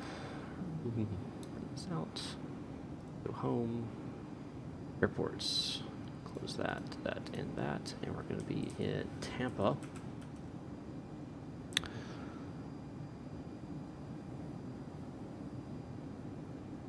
Thank you, Alexander. Yeah, it is. It's pretty much identical. The cockpit's not identical, but it's really close. But the FMS it's the same. It's the exact same. I'm pretty sure in real life it's the exact same. Like they just took it and put it in that and then changed some of the data, of course. Yep. All right. Arrival. We're on the Matty 2 arrivals. Let's check that out. Make sure this information's in here correct. Do we have any hards? We do have a hard at, depending, I'm going to be going 0, 1 left, so I'm going to be going this direction. So tooth is what I'm looking for. The tooth should be at 210, 5,000. Yep. And at, what is that? Phelim. At Phelim. Brooker, Blout. Use a Buggo. Phelim, 210, 5,000 also. And then we vector onto the ILS. Yep, that is correct. Now if we check our approach, ILS 1 left. I mean, why not, right? I mean, there's no reason why you can't do that, right? So it does save money. It also reduces cost for maintenance for airlines. If you have a 757 and 767 in your fleet, now you have interchangeable parts, right? It actually makes a whole lot of sense. Unfortunately, a lot of new aircraft, they don't do that. It's all very specific, and so they make a lot of money on parts. Back in the day, like World War II era and that kind of stuff, I mean, you could interchange a lot of stuff. That used to be the way to go. In the military, that's a big thing, is they want interchangeable parts. All right, so Lago Selman, 2,600 feet. That's correct.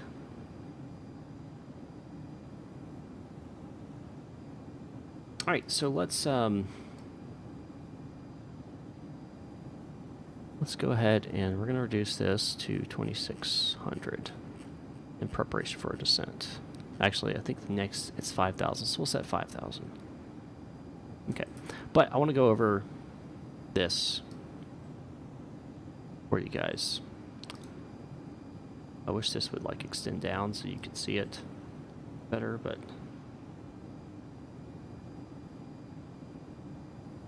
okay. Like, why won't that extend down? That doesn't make any sense, does it? I guess that because it's supposed to be an iPad, but you can flip them anyway. All right, let's look at this. So we're going to be arriving. The latest arrival is going to be 126.45. So it won't be online though, but that's what it would be. Tampa approach 118.5, Tampa Tower 119.5, ground 121.7. Our localizer is 108.9, and to do what we're going to do to look at that is go down here. We're going to set this to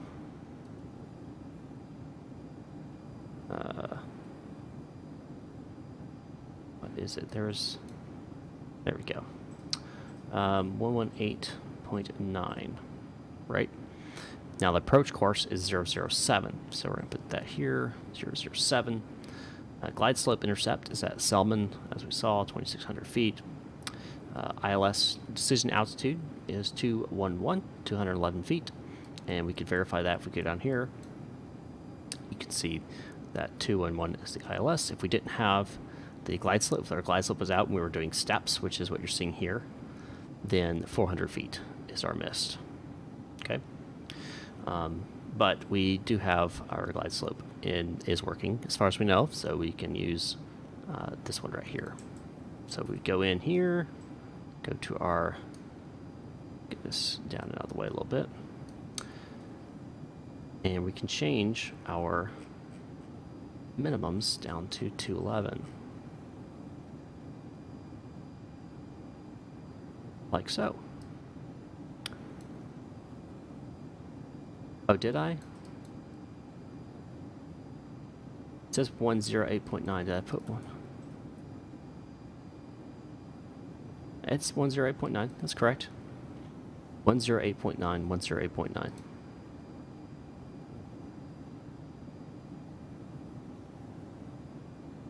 right, so this is done. Airport elevations 26, but remember touchdown zone's 11. Missed approach. Bold is baro or radial. So bold is barometric. If you look, so ILS all automatically, no problem, man. Automatically, radio is 200 feet above the ground, just in general, pretty much. So bold, and if you think about it, so we measure altitude with barometric pressure, right? So DA, decision altitude, that lets you know it's barometric. Measure 211. Decision height, which means height above the ground, so your actual, like, before you hit the ground, right? That's your radar. That's the parentheses 200. So just remember that, and you'll be fine. Okay. Missed approach. If we do go missed, we'll climb to 500 feet. Once we reach 500 feet, we'll then make a left-hand turn and continue to climb to 3,000. We'll be on a direct to the pi VOR and hold. Okay, so pi VOR is 116.4. 116.4. So that will be our direct and hold. It's probably going to be on a course of, I'm going to say,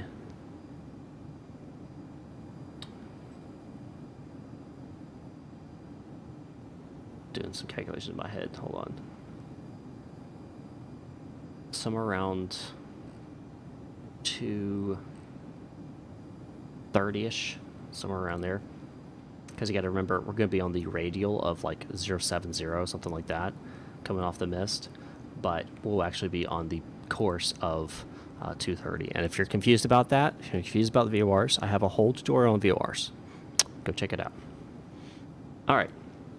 We'll climb and hold at 3,000 on this hold right here. And that's already pre-programmed in.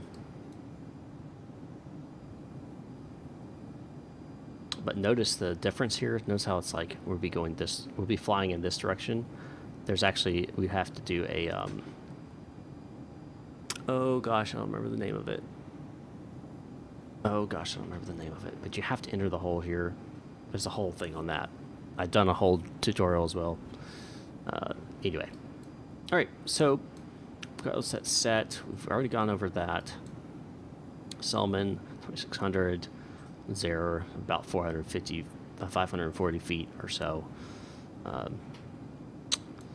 That's all good. All that's already done. So we're pretty much ready to go on all that. So I'm going to close. Well, before I close it out, I want to grab the airport info so we know where to go park. So let's see. Air cargo is over here. So we're going to land one left. Hopefully get off by Whiskey 3, but maybe Whiskey 4 or 5. And we'll take Juliet all the way over to the cargo. That's what we'll do. Okay. So we're good. Let's see. What's our progress? It's 42 miles to top descent. So it should be popping up on our navigational display here shortly.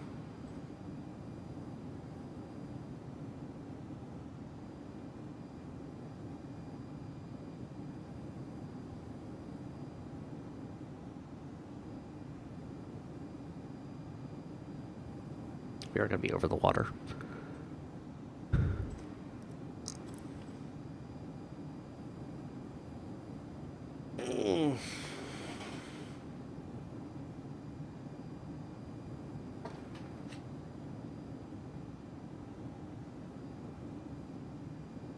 Don't forget to hit the like button down below and subscribe if you haven't.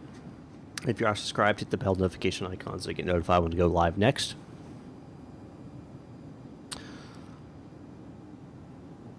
If you'd like to send me a few bucks or something, there's a couple ways you can do that. You can do that here on YouTube with a super chat, or you can go over to streamlabs.com/MicahMesser1. That's streamlabs.com/MICAHMESSER, the number 1. Let's see if that even works anymore. Nope. I've got to reset my Streamlabs, my Stream Deck. It's all out of whack now.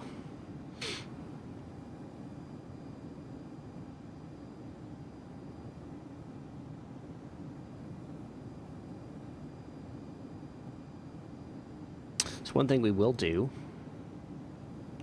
once we get down to about around 10,000 feet or so, we'll go ahead and do a performance calculation on landing. What's their estimated fuel remaining? Right now we've got, let's see, hold on, I think it's up here. Yeah, right now we've got 18.2, which is 18,200 pounds of fuel.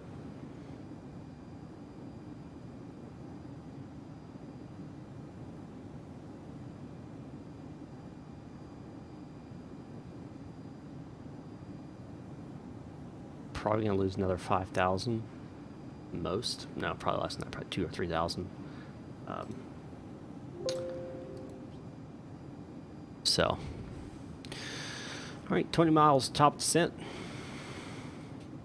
So we're making our turn here at Heaven.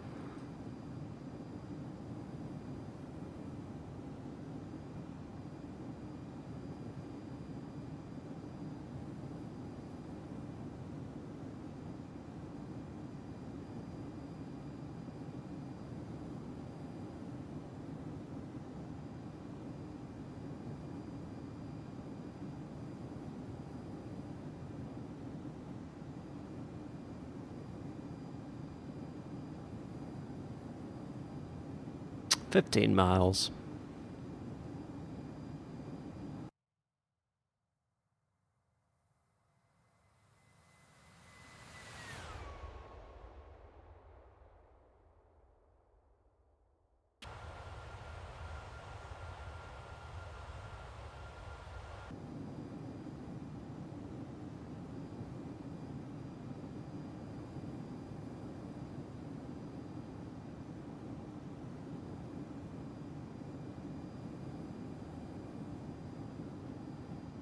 $10 miles.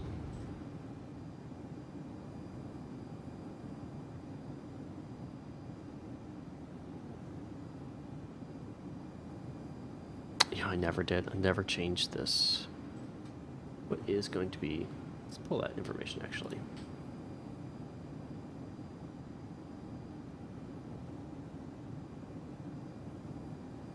Let's pull the data for... So, barometric pressure in Tampa is 3,000 right now. I'm going to set that.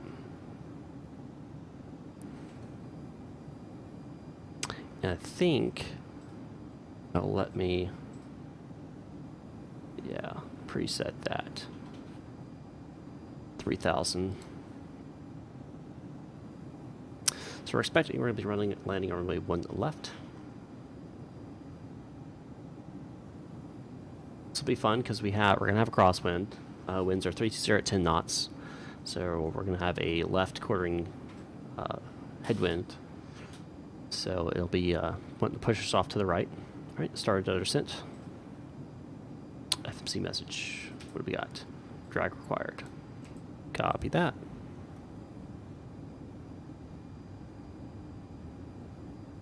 Yep, there we go.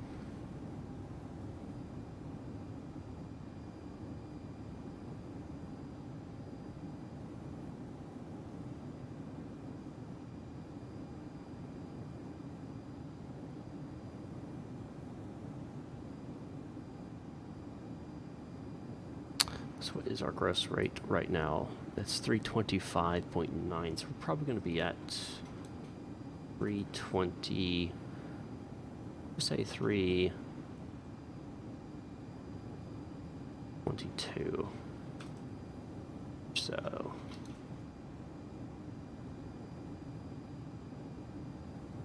we're looking at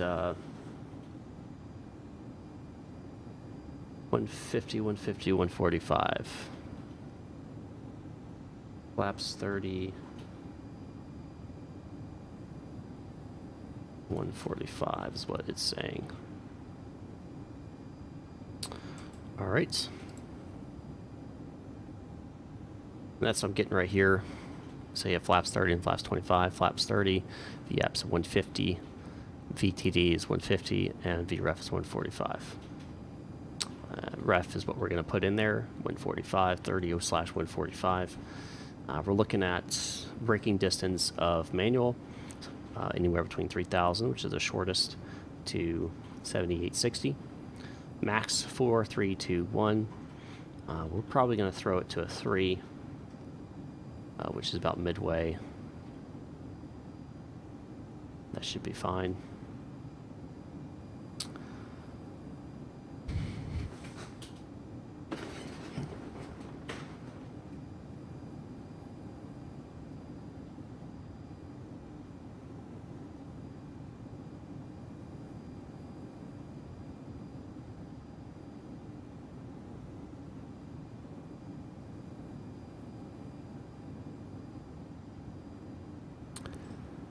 Passing 26,000 feet.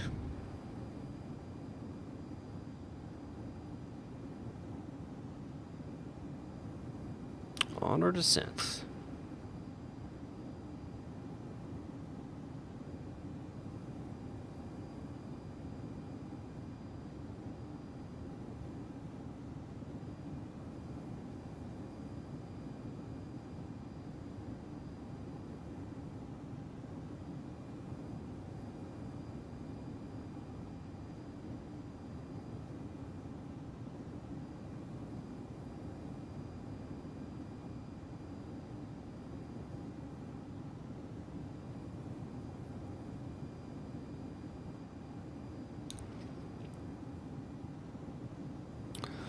Won't be long, guys. Won't be long. We're at maybe 20 minutes. We'll be on the ground.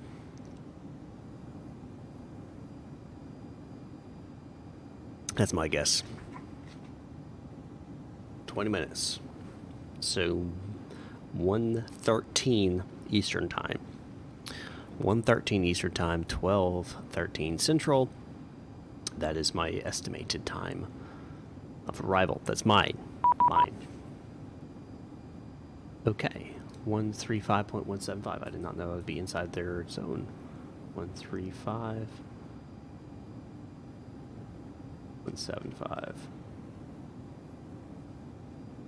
Center Eastern 396 on the ground in Regional Southwest. Far to Portland. We have the latest METAR in Regional Southwest. Eastern 396, Miami Center clear to Portland Airport.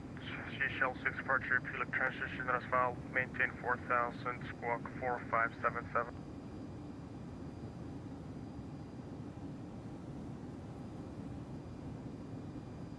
Okay, 4577, and my pen gave out. Let me go grab one and I'll call you back. Hey, Miami Center UPS 947 heavy, passing 22,000 on the Matty 2 arrival. UPS 947, Miami Center right there.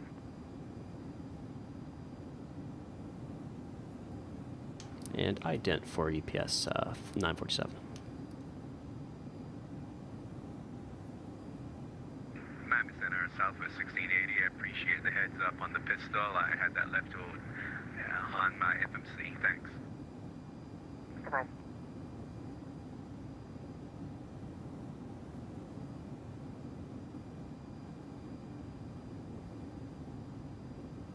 Miami Center, unit at 1013 on the Frogs 1. We'd like to go ahead and start our descent.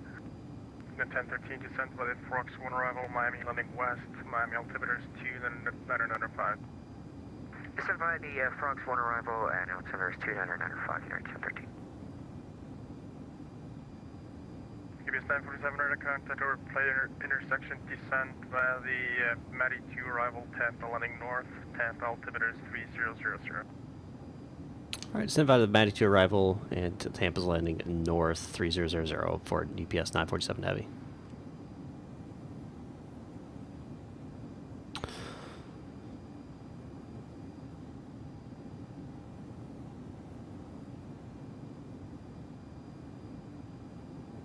Miami Center, Delta 2135, IFR to JFK, ready to copy. Delta 2135, I don't have any flight plan for you. Eastern 396 is ready for the readback. Go ahead. CCL 6 to Hoolick intersection as filed. 4000, expect 340, 10 minutes later, 3517, 4577, and that was cleared to Portland. Eastern 396, heavy readback rock spectrum with 6 for departure, call for taxi. About to pass 18,000. Go for taxi. Miami Center, good day, November 455, copy uniform, north of Palm Beach, 2,000 feet, VFR. Request to enter the class Bravo for visual landing, runway 14.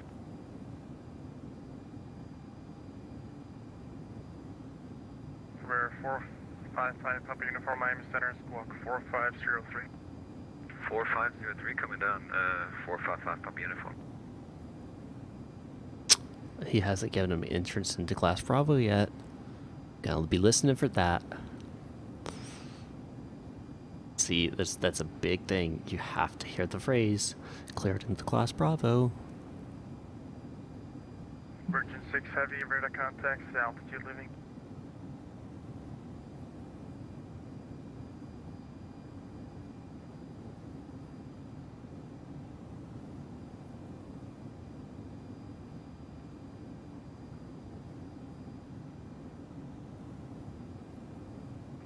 Miami Center, Delta 916 over Key West, is ready for taxi. The 916 over 27, taxi via Alpha. 27 via Alpha, Delta 916. Number 455, Papa Uniform, radar contact 14 miles north of Palm Beach, center a loft base runway 14, Palm Beach, altimeter is 2993. Altimeter 2993, Palm Beach, November 455, Papa uniform.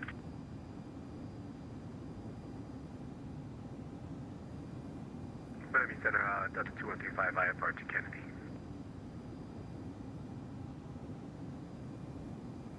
Busy center controller right now. Actually, transfer cross over.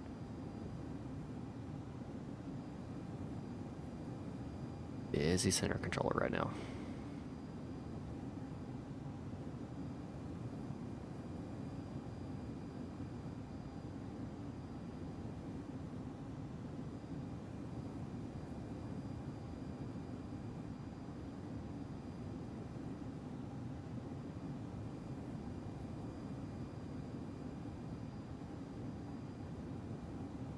Delta 2135, just verify you're at DC6, correct? Affirmative, Delta 235. Delta 2135, roger. In that case, clear to John F. Kennedy Airport via radar vectors Lyra that has filed. Maintain 5,000, squawk, expect 13,000, 10 set to departure, squawk 4534.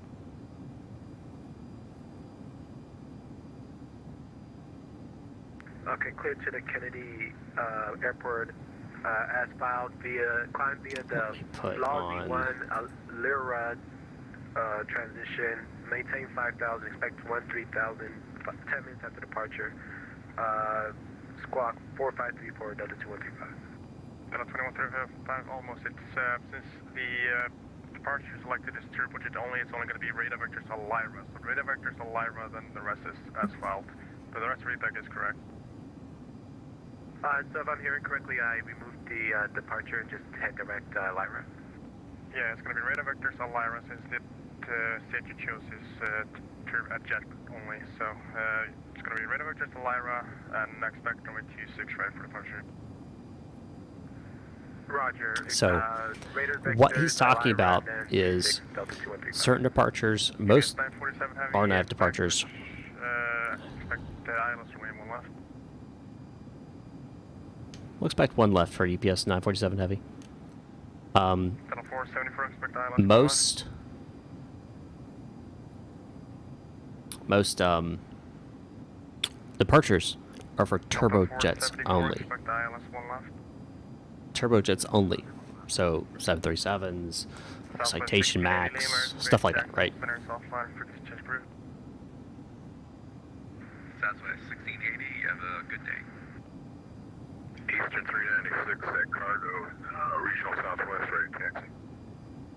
Eastern Eastern 396 Heavy, runway 6, taxi via Alpha.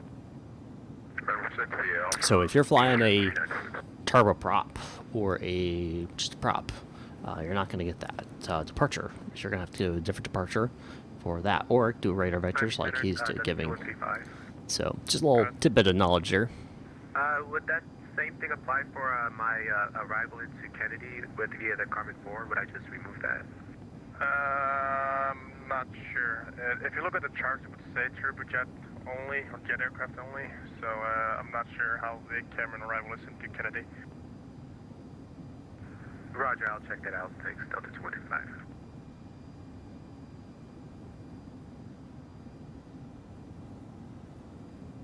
Miami, November 455, Papa Uniform. Maybe proceed to runway 14 in Palm Beach? Yes, sir. I'll give you a left base, runway 14, so you can proceed inbound for a left base, runway 14. Left base, runway 14, November 455, Papa Uniform.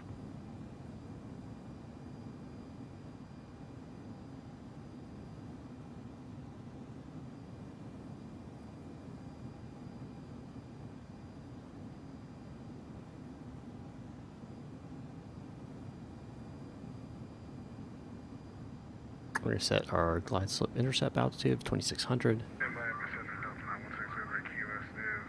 Holding short of 27.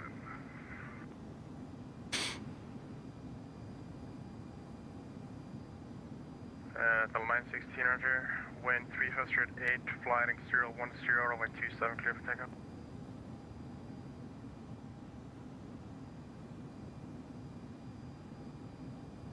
010 after liftoff, Delta 916, clear for takeoff.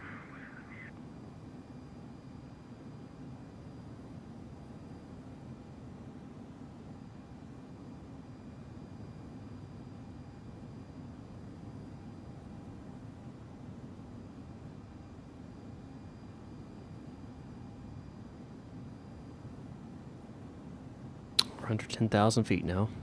Lights are on. Mr. 396 Heavy, wind 3408, flight on my heading runway 6, clear for takeoff.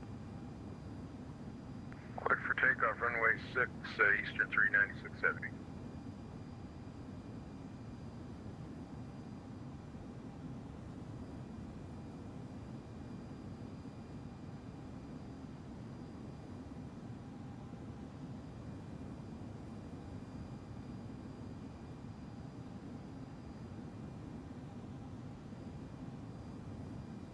Getting close, guys. Getting close. 9,000 feet. Going for 2.6. Well, technically going for 5,000 first. I'll hold 5,000.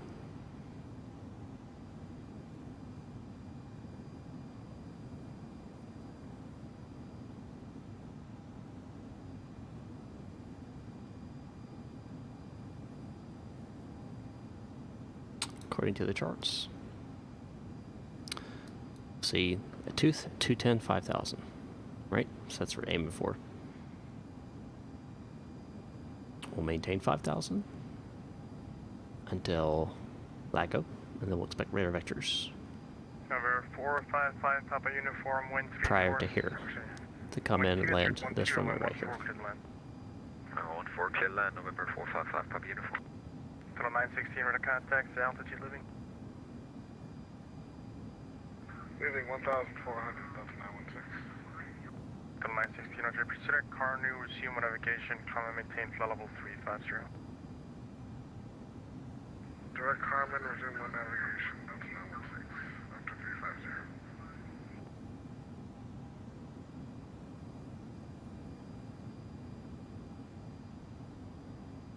Eastern 396 Heavy, radar contact, altitude living. Eastern 396 Heavy is leaving 800 feet for 4,000. Eastern 396, Roger. Climb maintain flight level 340 and leaving 4,000, proceed direct Seashell. Alright, up to flight level 340. Alright, so we're going to come in this direction. Once we land, this is our miss approach, if we have to do that. So that's what that is for.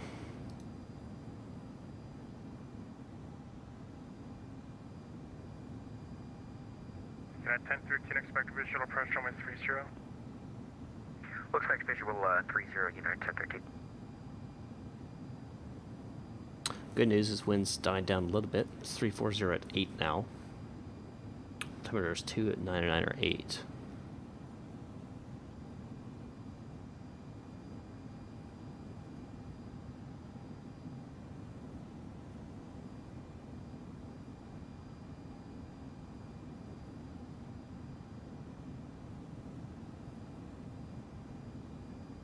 A little bit more on the actual path of the runway now as well, which is good.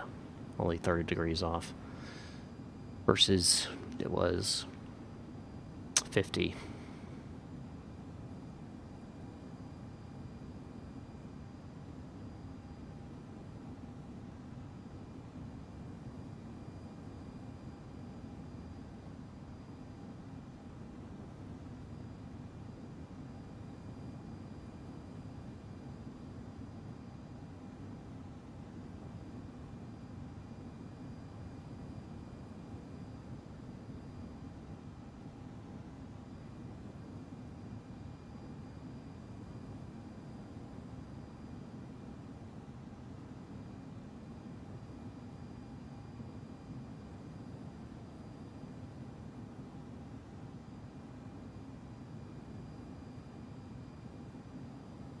This should be more of a 220. 215. 1521, Lima airspace, Jacksonville Center is offline for future crew.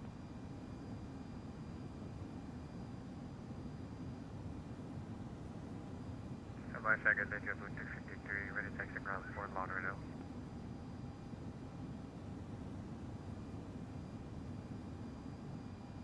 Blue 353, Miami Center, way 28 right taxi, Tango Bravo. Alright, right Tango Bravo, Blue 253.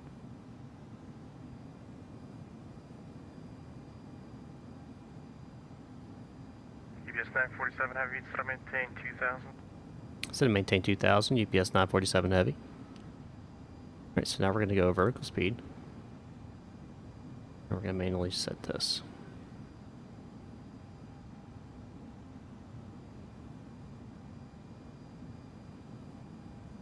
And we're going to set this actually to 210.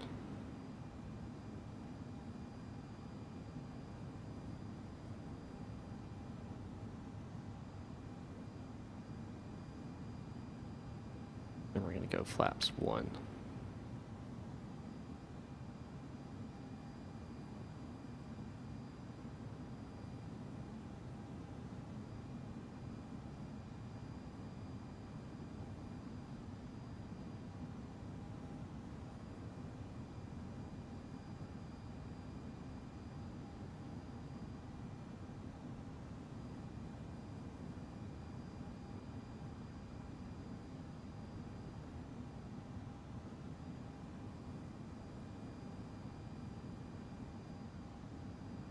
I'm going to go flaps 5. Yeah, that'll be good right there.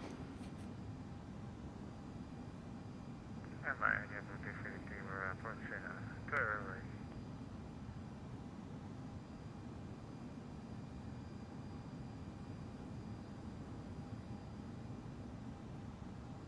JetBlue 353, wind 32, straight 10, runway 28 right, clear for takeoff. I'm going to take off clear right JetBlue 353.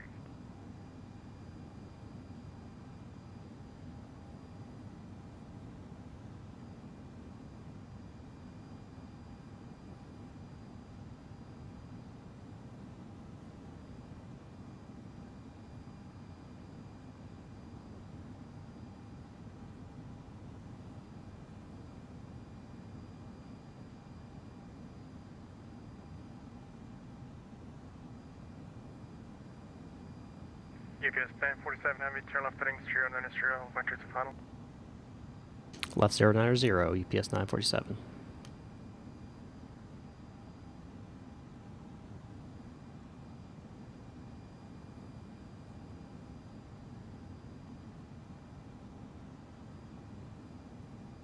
I'm going to go and slow down to 180.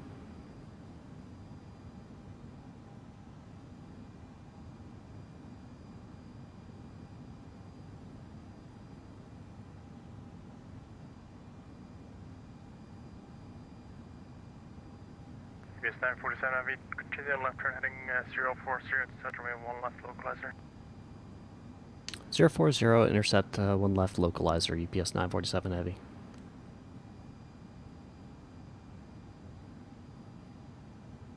JetBlue 353, radar contacts, altitude leaving. JetBlue 353, requesting 1,000 to climb. JetBlue 353, Roger, climb, maintain, flight level 370. JetBlue 353.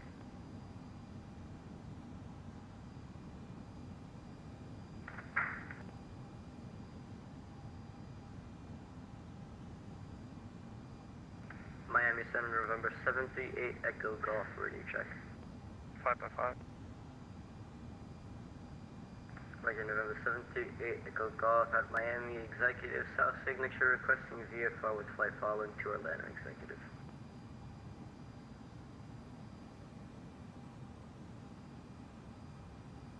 You said flight following? Affirmative, November 78, Echo Golf. 73 Echo Golf, Roger, departure frequencies with me, squawk 4525. Alright, departure frequency with you, 4525, November 78, Echo Golf.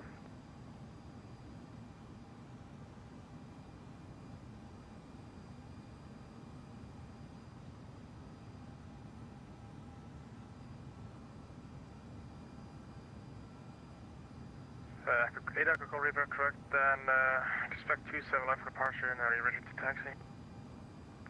27 left and call for taxi, 78, Echo Golf. Approach is armed.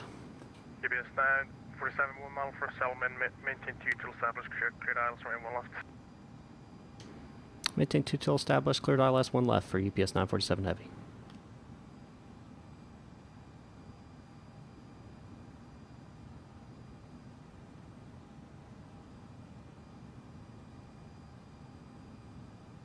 Miami Center, American 578 is at flight level 30.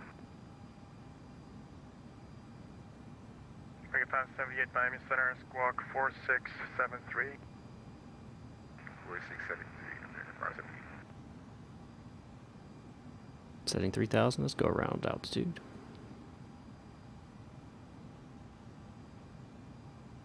Glide slip is captured. Coming down to 145. Gear coming down.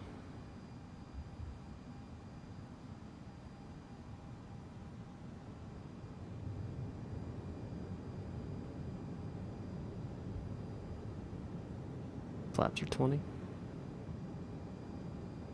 November 78, Echo Golf, ready for taxi at the South Signature.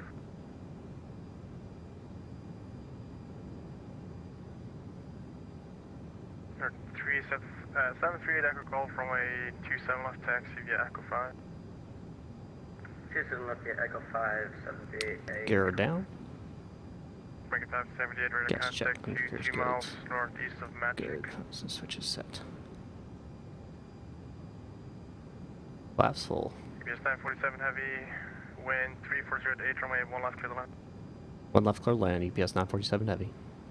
Alright, ladies and gentlemen, here we go. 2000.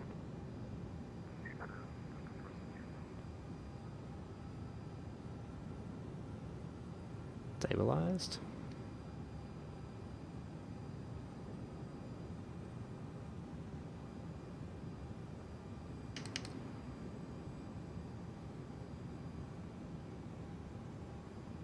I've got the aircraft.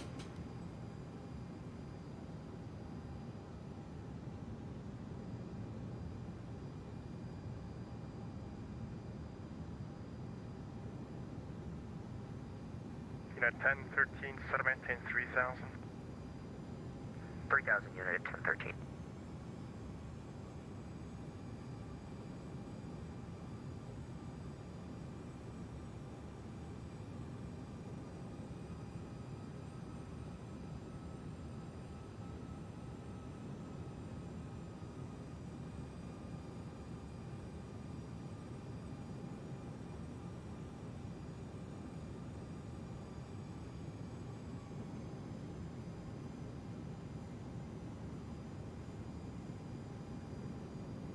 Continue.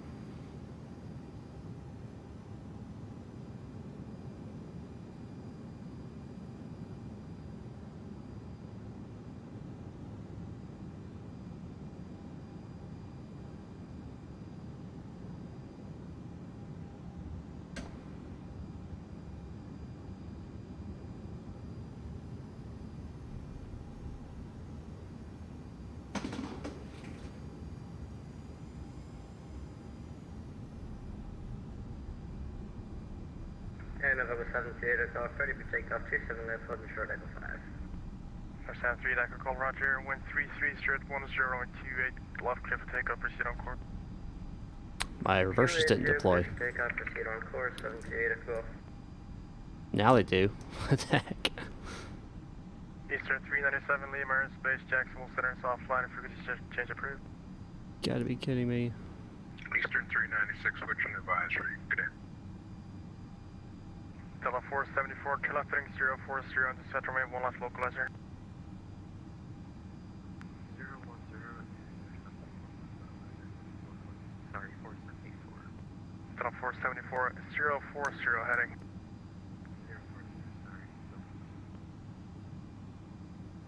UPS 974 heavy, taxi to parking via Juliet and Echo if needed, cross from A1 right. Juliet Echo and cross 1 right. UPS 947 heavy.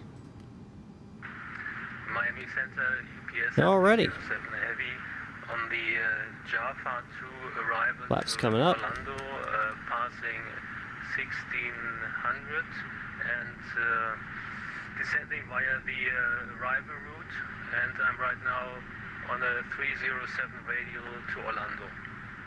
I do not control Orlando, so you can continue to come. Okay, I'll be Monica, Uniform. Well, that wasn't too bad. First time I landed 767 in a while. I don't like the fact that my reversers didn't engage. So I was having to, I switched to, I was like, my speed's still 130. So I took over manual brake. Contact altitude living. Seeing 400 feet, November 728 Echo Golf. Not what I wanted, that's alright. Roger, can clear the Miami class for airspace, Miami altimeters 2994. We'll get parked up and we'll check out that landing from a external point of view, see how it goes.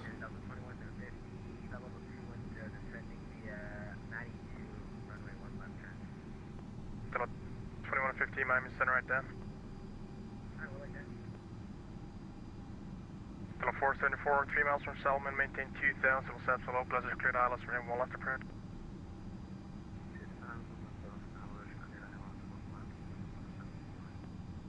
Delta 1013, Miami Airport, 10 o'clock, 14 miles, report the airport is set. We got an aircraft on arrival here. See the lights. We've got the airport, United 1013. Delta 1013, cleared visual approach runway 30. Clear visual runway 30, United 1013. Yeah, 119 is pretty good. Yep. Delta 1013, order contact 30 miles northwest of Tarps intersection, descent by the United 2 arrival, Tampa landing north, Tampa altimeters 2998.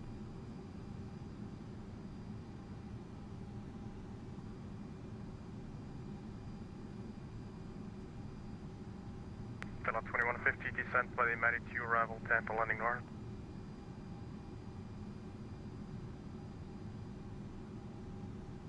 All right. A little bit of a taxi to go here.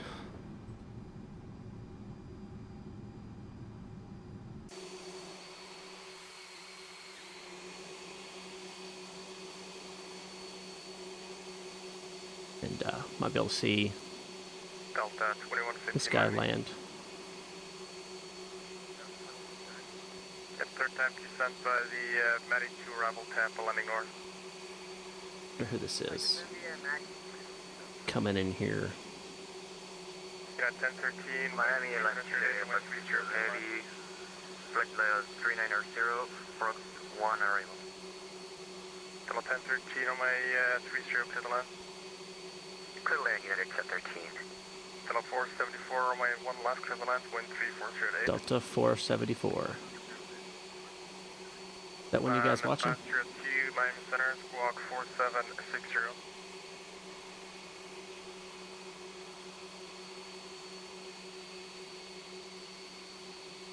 Is that one you guys watching coming in here? Ooh, don't go off the taxiway. Not paying attention.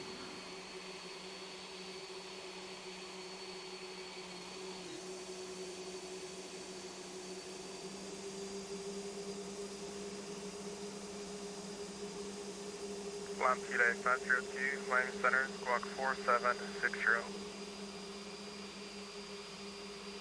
4760 squawk Portland, Chile 502.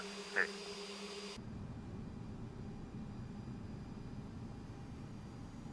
Miami Center, Delta 2135, ready to taxi. I use the Honeycomb Yoke.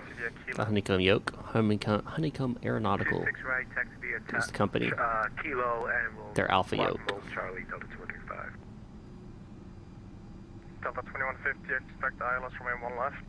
Expect ILS 1 left, Delta 2150. A lot of people coming here to Tampa today. Miami Chile 502, ready for the descent. He did say I can cross 17 right. Descent by the Frogs, 1 arrival, Miami landing west, Miami altimeters 2, Or one right, whatever. Not 17 left, 1 right. Send via Frogs, 1 arrival, with altimeter 2994, Portland, Chile 502. Land Chile 502, Miami is landing west.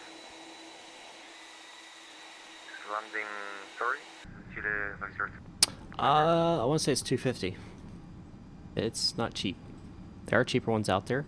They're not as good, but you know, there are also more expensive ones out there as well.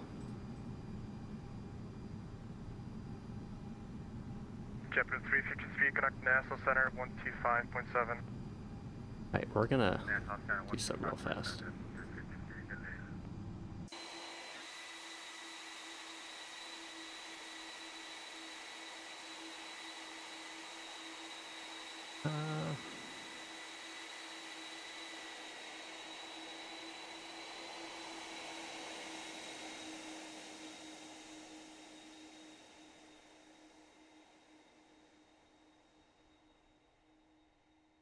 I don't recommend doing this, but my aircraft will be okay.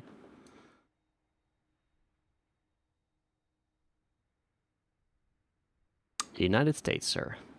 The United States.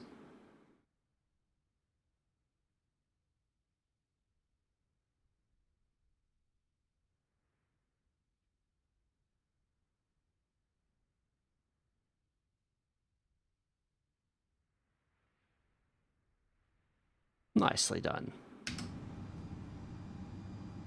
Alright, let's get parked up so we can show our landing here.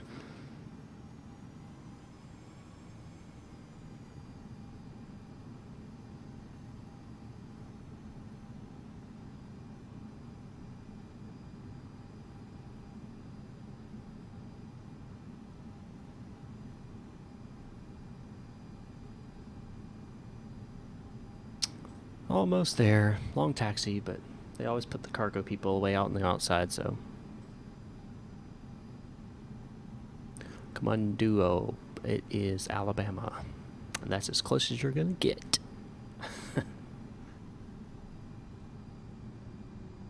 Alright. Miami Center, November 8517, Bravo, ferry check. 555.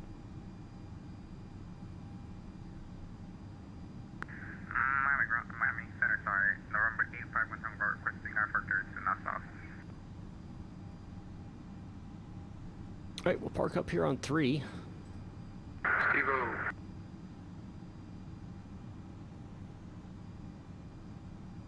Alright, I want to take a power Miami Center clearance request the bus.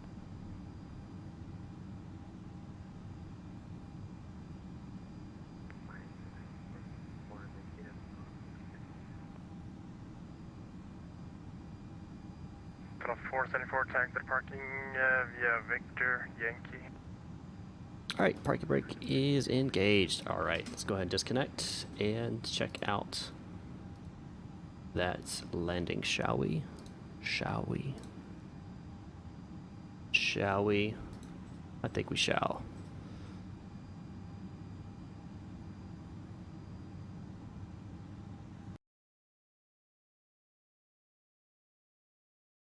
Alright. Let's watch it.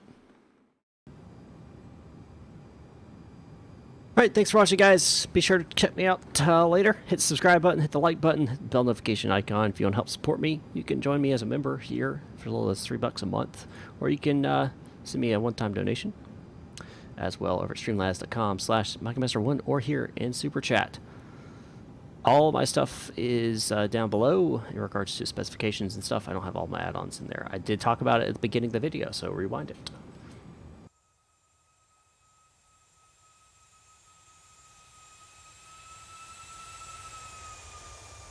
Absolutely, Bog. Appreciate it.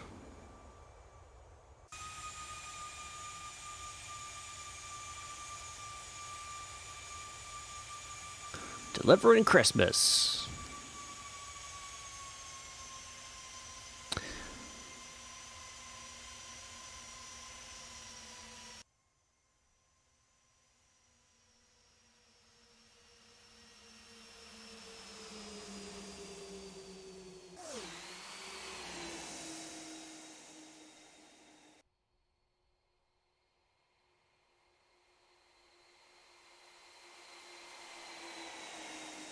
Alrighty, fellas. Thanks for watching.